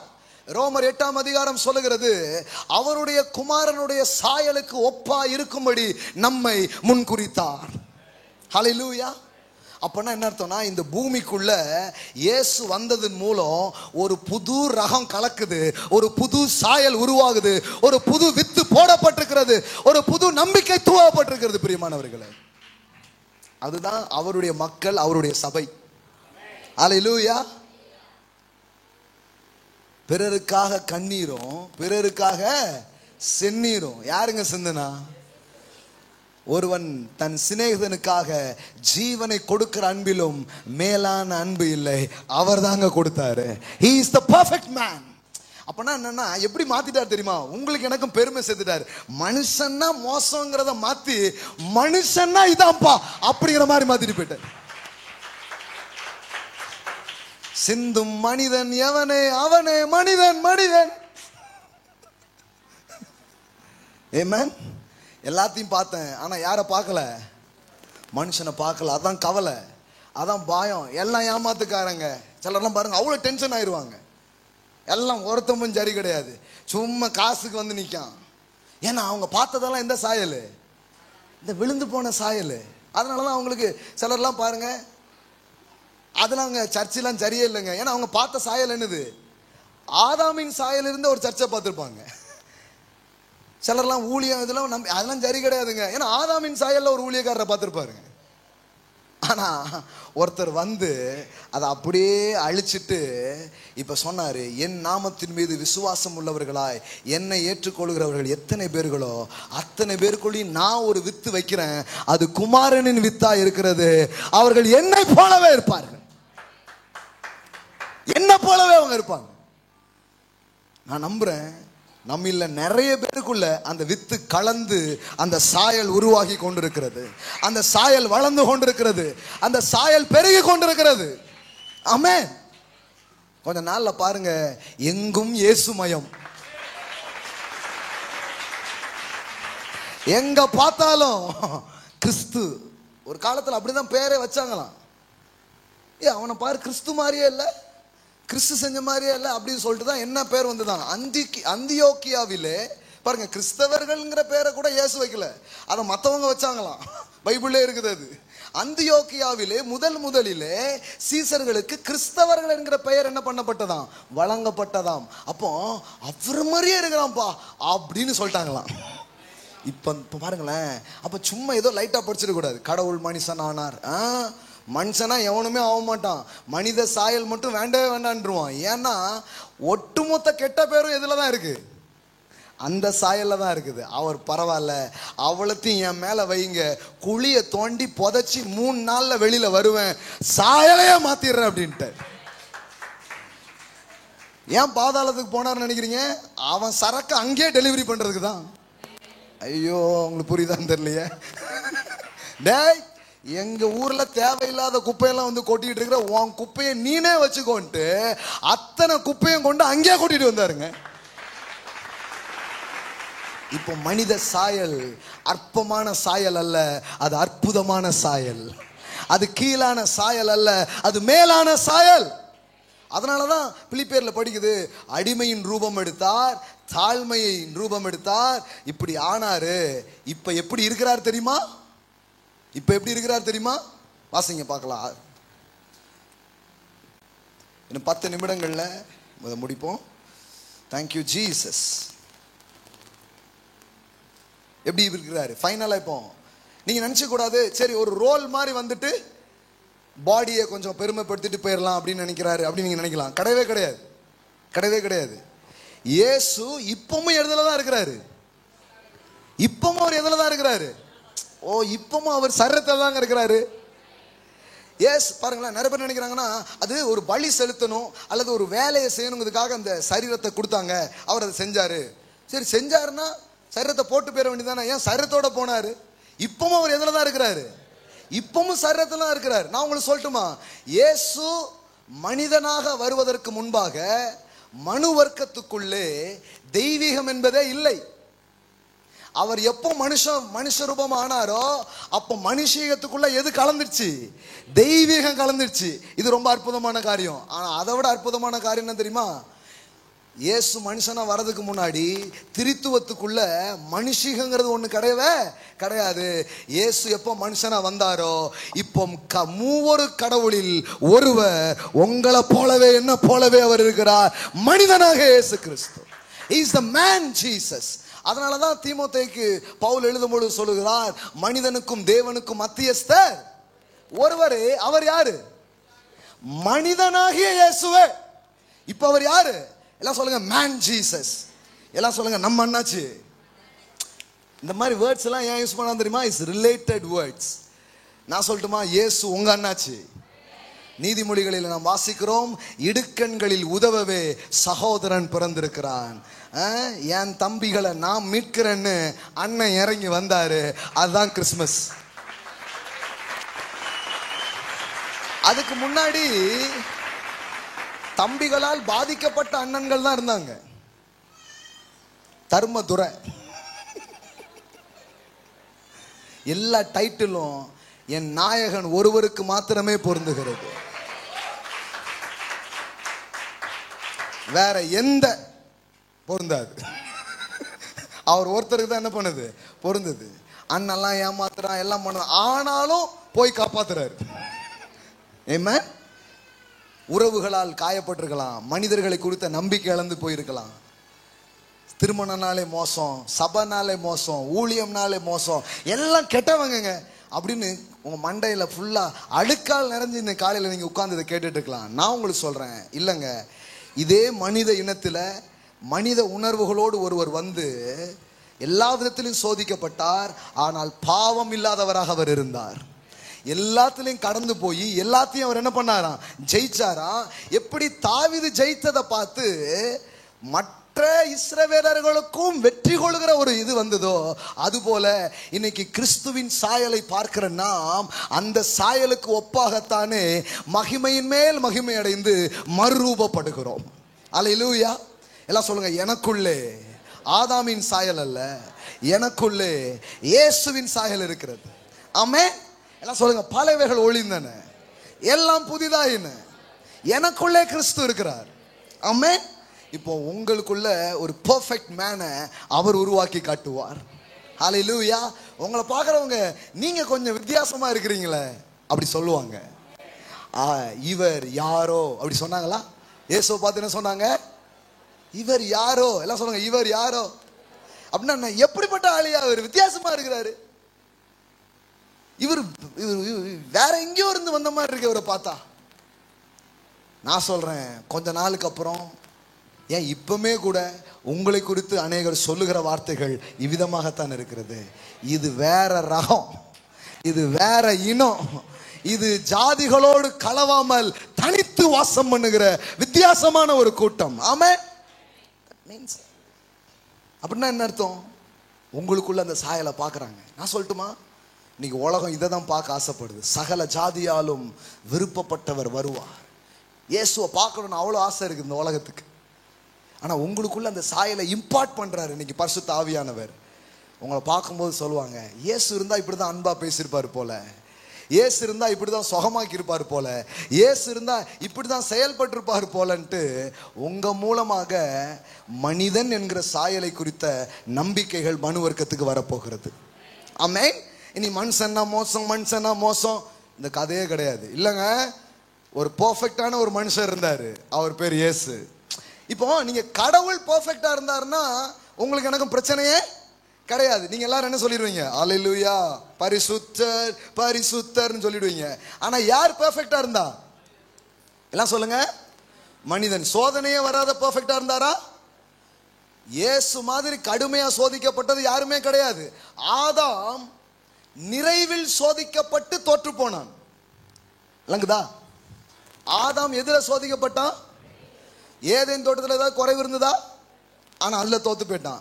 ஆனா இயேசு வனாந்தரத்துல குறைவில் சோதிக்கப்பட்டு தோற்று போகவில்லை, அங்கு அவர் ஜெயித்தார். அந்த சாயல் தான் உங்களுடைய சாயலாக இருக்கிறது. ஆமென். எத்தனை பேருக்கு விளங்குது? கிறிஸ்மஸ்னா என்னமோ நினைச்சிட்டு எப்படியோ நீங்க வந்திருக்கலாம். நான் சொல்றேன், ஒரு புது ஆளா நீங்க போகிறது தான். அல்லேலூயா. புது ஆள். எல்லாம் சொல்லுங்க, புது ஆள், புது மனசு, புது புத்தி, புது நம்பிக்கை. ஏன்னா உங்களை போலவே ஒருத்தர் வந்திருக்கிறாரு. சில சொல்லுவாங்க, இயேசு வந்து சொன்னார் பாருங்க, நான் இந்த உலகத்தை சொல்லுங்க என்ன பண்ணாரு? ஜெயித்தேன். அப்போ இந்த உலகத்துல மனுஷன் தோத்து போயிட்டு இருக்கணும் தான் எல்லாரும் நினைக்கிறாங்க. ஆனா ஒரு மனுஷர் சொல்றாரு, நான் இந்த உலகத்தை. அப்ப என்ன நம்ம நினைக்கணும்? ஒரு மனிதர் ஜெயிக்க முடியும்னா இன்னொரு மனுஷனாலும் ஜெயிக்க முடியும். விளங்குதுங்களா? இப்ப அதனாலதான் அதே யோவான் இன்னொன்னு எழுதிட்டாரு. என்ன எழுதிட்டாரு? இங்க பார்ப்பா, ஆதாமின் சாயல் வேணா தோத்து போயிடலாம், தேவனால் பிறப்பது எல்லாம் இந்த உலகத்தை ஜெயிக்கும். உங்கள் விசுவாசமே இந்த உலகத்தை ஜெயிக்கிற ஜெயம். ஆமென். அப்ப இயேசுவை விசுவாசிப்பதின் மூலம் நீங்க மறுபடியும் பிறக்கிறீங்க. உங்களுக்குள்ள என்ன சாயல் வருது? அவர் வித்து, அவர் சாயல் வருது. அது ஜெயிக்கிற சாயல், மரணத்தை மேற்கொள்ளுகிற சாயல், இயற்கையை ஜெயிக்கிற சாயல், சூழ்நிலைகளை மேற்கொள்ளுகிற சாயல், அன்பு காட்டுகிற சாயல், விட்டு கொடுக்கிற சாயல், ஆசீர்வதிக்கிற சாயல். ஆமென். நீங்க அந்த விதையை தான் உங்களுக்குள்ள போடுறாரு. நான் சொல்றேன், ஒரு விதை போட்டா அந்த விதைக்கு ஒப்பாக பல விதைகள் எழும்புவது போல கடவுள் தன்னிடம் இருந்த ஒரே மகன் என்கிற விதையை இந்த பூமியில் போட்டிருக்கிறார். போடப்பட்டது குமாரனா இருப்பார் என்றால் எழும்புவதும் குமாரர்களாகவே இருப்பார்கள். போடப்பட்டது ஒரு அடிமை அல்ல, போடப்பட்டது ஒரு ராஜா. ராஜாக்கள் தான் எழும்புவார்கள், ராஜாக்கள் தான் உருவாவார்கள். ஆமென். தேவன் அவருடைய சபையை இப்படிதான் எடுத்து நிறுத்த அவர் விரும்புகிறார். அதை பார்க்கும் பொழுது கிறிஸ்துவின் சாயல் இந்த உலகமெங்கும் வீச வேண்டும் என்று உங்களையும் என்னையும் அவர் அழைத்திருக்கிறார். ஆமென். Praise God. நம்மளால எழுந்து நிற்போம். ஆமென். எல்லாரும் கண்களை மூடி கர்த்தரை நோக்கி பார்க்கலாம். அன்பின் பிதாவே, உமக்கு நன்றி. உம்முடைய குமாரனை எங்களுக்காக கொடுத்த இந்த நாளை நாங்கள் கொண்டாட, துதிப்பாட செய்த கிருபைகளுக்காக நன்றி. Joy to the world. இந்த உலகத்துக்கே சந்தோஷத்தை இந்த நாளில் கொண்டு வந்திருக்கீங்க. பீஸ் இந்த எர்த்துக்குள்ள கொண்டு வந்திருக்கீங்க. எல்லாரும் கண்ணை மூடி செத்து பரலோகத்துக்கு போனா பார்க்கலாம் நினைச்சிட்டு இருக்கிறாங்க. ஆனா பூமியிலே சமாதானம் என்கிற செய்தியை வேதம் எங்களுக்கு சுமந்து வருகிறது. இந்த பூமியில இயேசுவை ஆண்டவராய் பெற்ற பிள்ளைகள் தங்கள் உள்ளத்திலும், தங்கள் இல்லத்திலும், தங்கள் உறவுகளிலும், தங்கள் எல்லையெங்கும் சமாதானத்தை நதியை போல் ஓட பண்ணுவேன் என்று சொன்ன தேவன் இந்த நாள் முதற்கொண்டு எல்லா புத்திக்கும் மேலான தேவ சமாதானம் அவர்கள் இருதயங்களை ஆளட்டும், புத்தியை ஆளட்டும், சிந்தனையை ஆளட்டும் என்று சொல்லி நான் ஜெபிக்கிறேன். இங்க இருக்கிற ஒவ்வொருவருக்கும் சமாதானம் உண்டாகட்டும், சந்தோஷம் உண்டாகட்டும், சுக வாழ்வு துளிர்க்கட்டும் என்று சொல்லி ஆசீர்வதிக்கிறோம். மனதார உடைய ஜனங்களை ஆசீர்வதிக்கிறோம், மனதார உடைய ஜனங்களை வாழ்த்துகிறோம். இயேசுவின் நல்ல நாமத்தில் பிதாவே. ஆமென். ஆமென். ஆமென், ஆமென். கர்த்தராகிய இயேசு கிறிஸ்துவின் கிருபையும் பிதாவாகிய தேவனுடைய அன்பும் பரிசுத்த ஆவியானவருடைய ஐக்கியமும் இன்றும் என்றும் நம் அனைவருடன் என்றும் இருப்பதாக. ஆமென். ஹல்லேலூயா. ஆசீர்வதிக்கப்பட்டீங்களா? நல்லா கைத்தட்டி ஆண்டவருக்கு நன்றி சொல்லுங்க பார்க்கலாம்.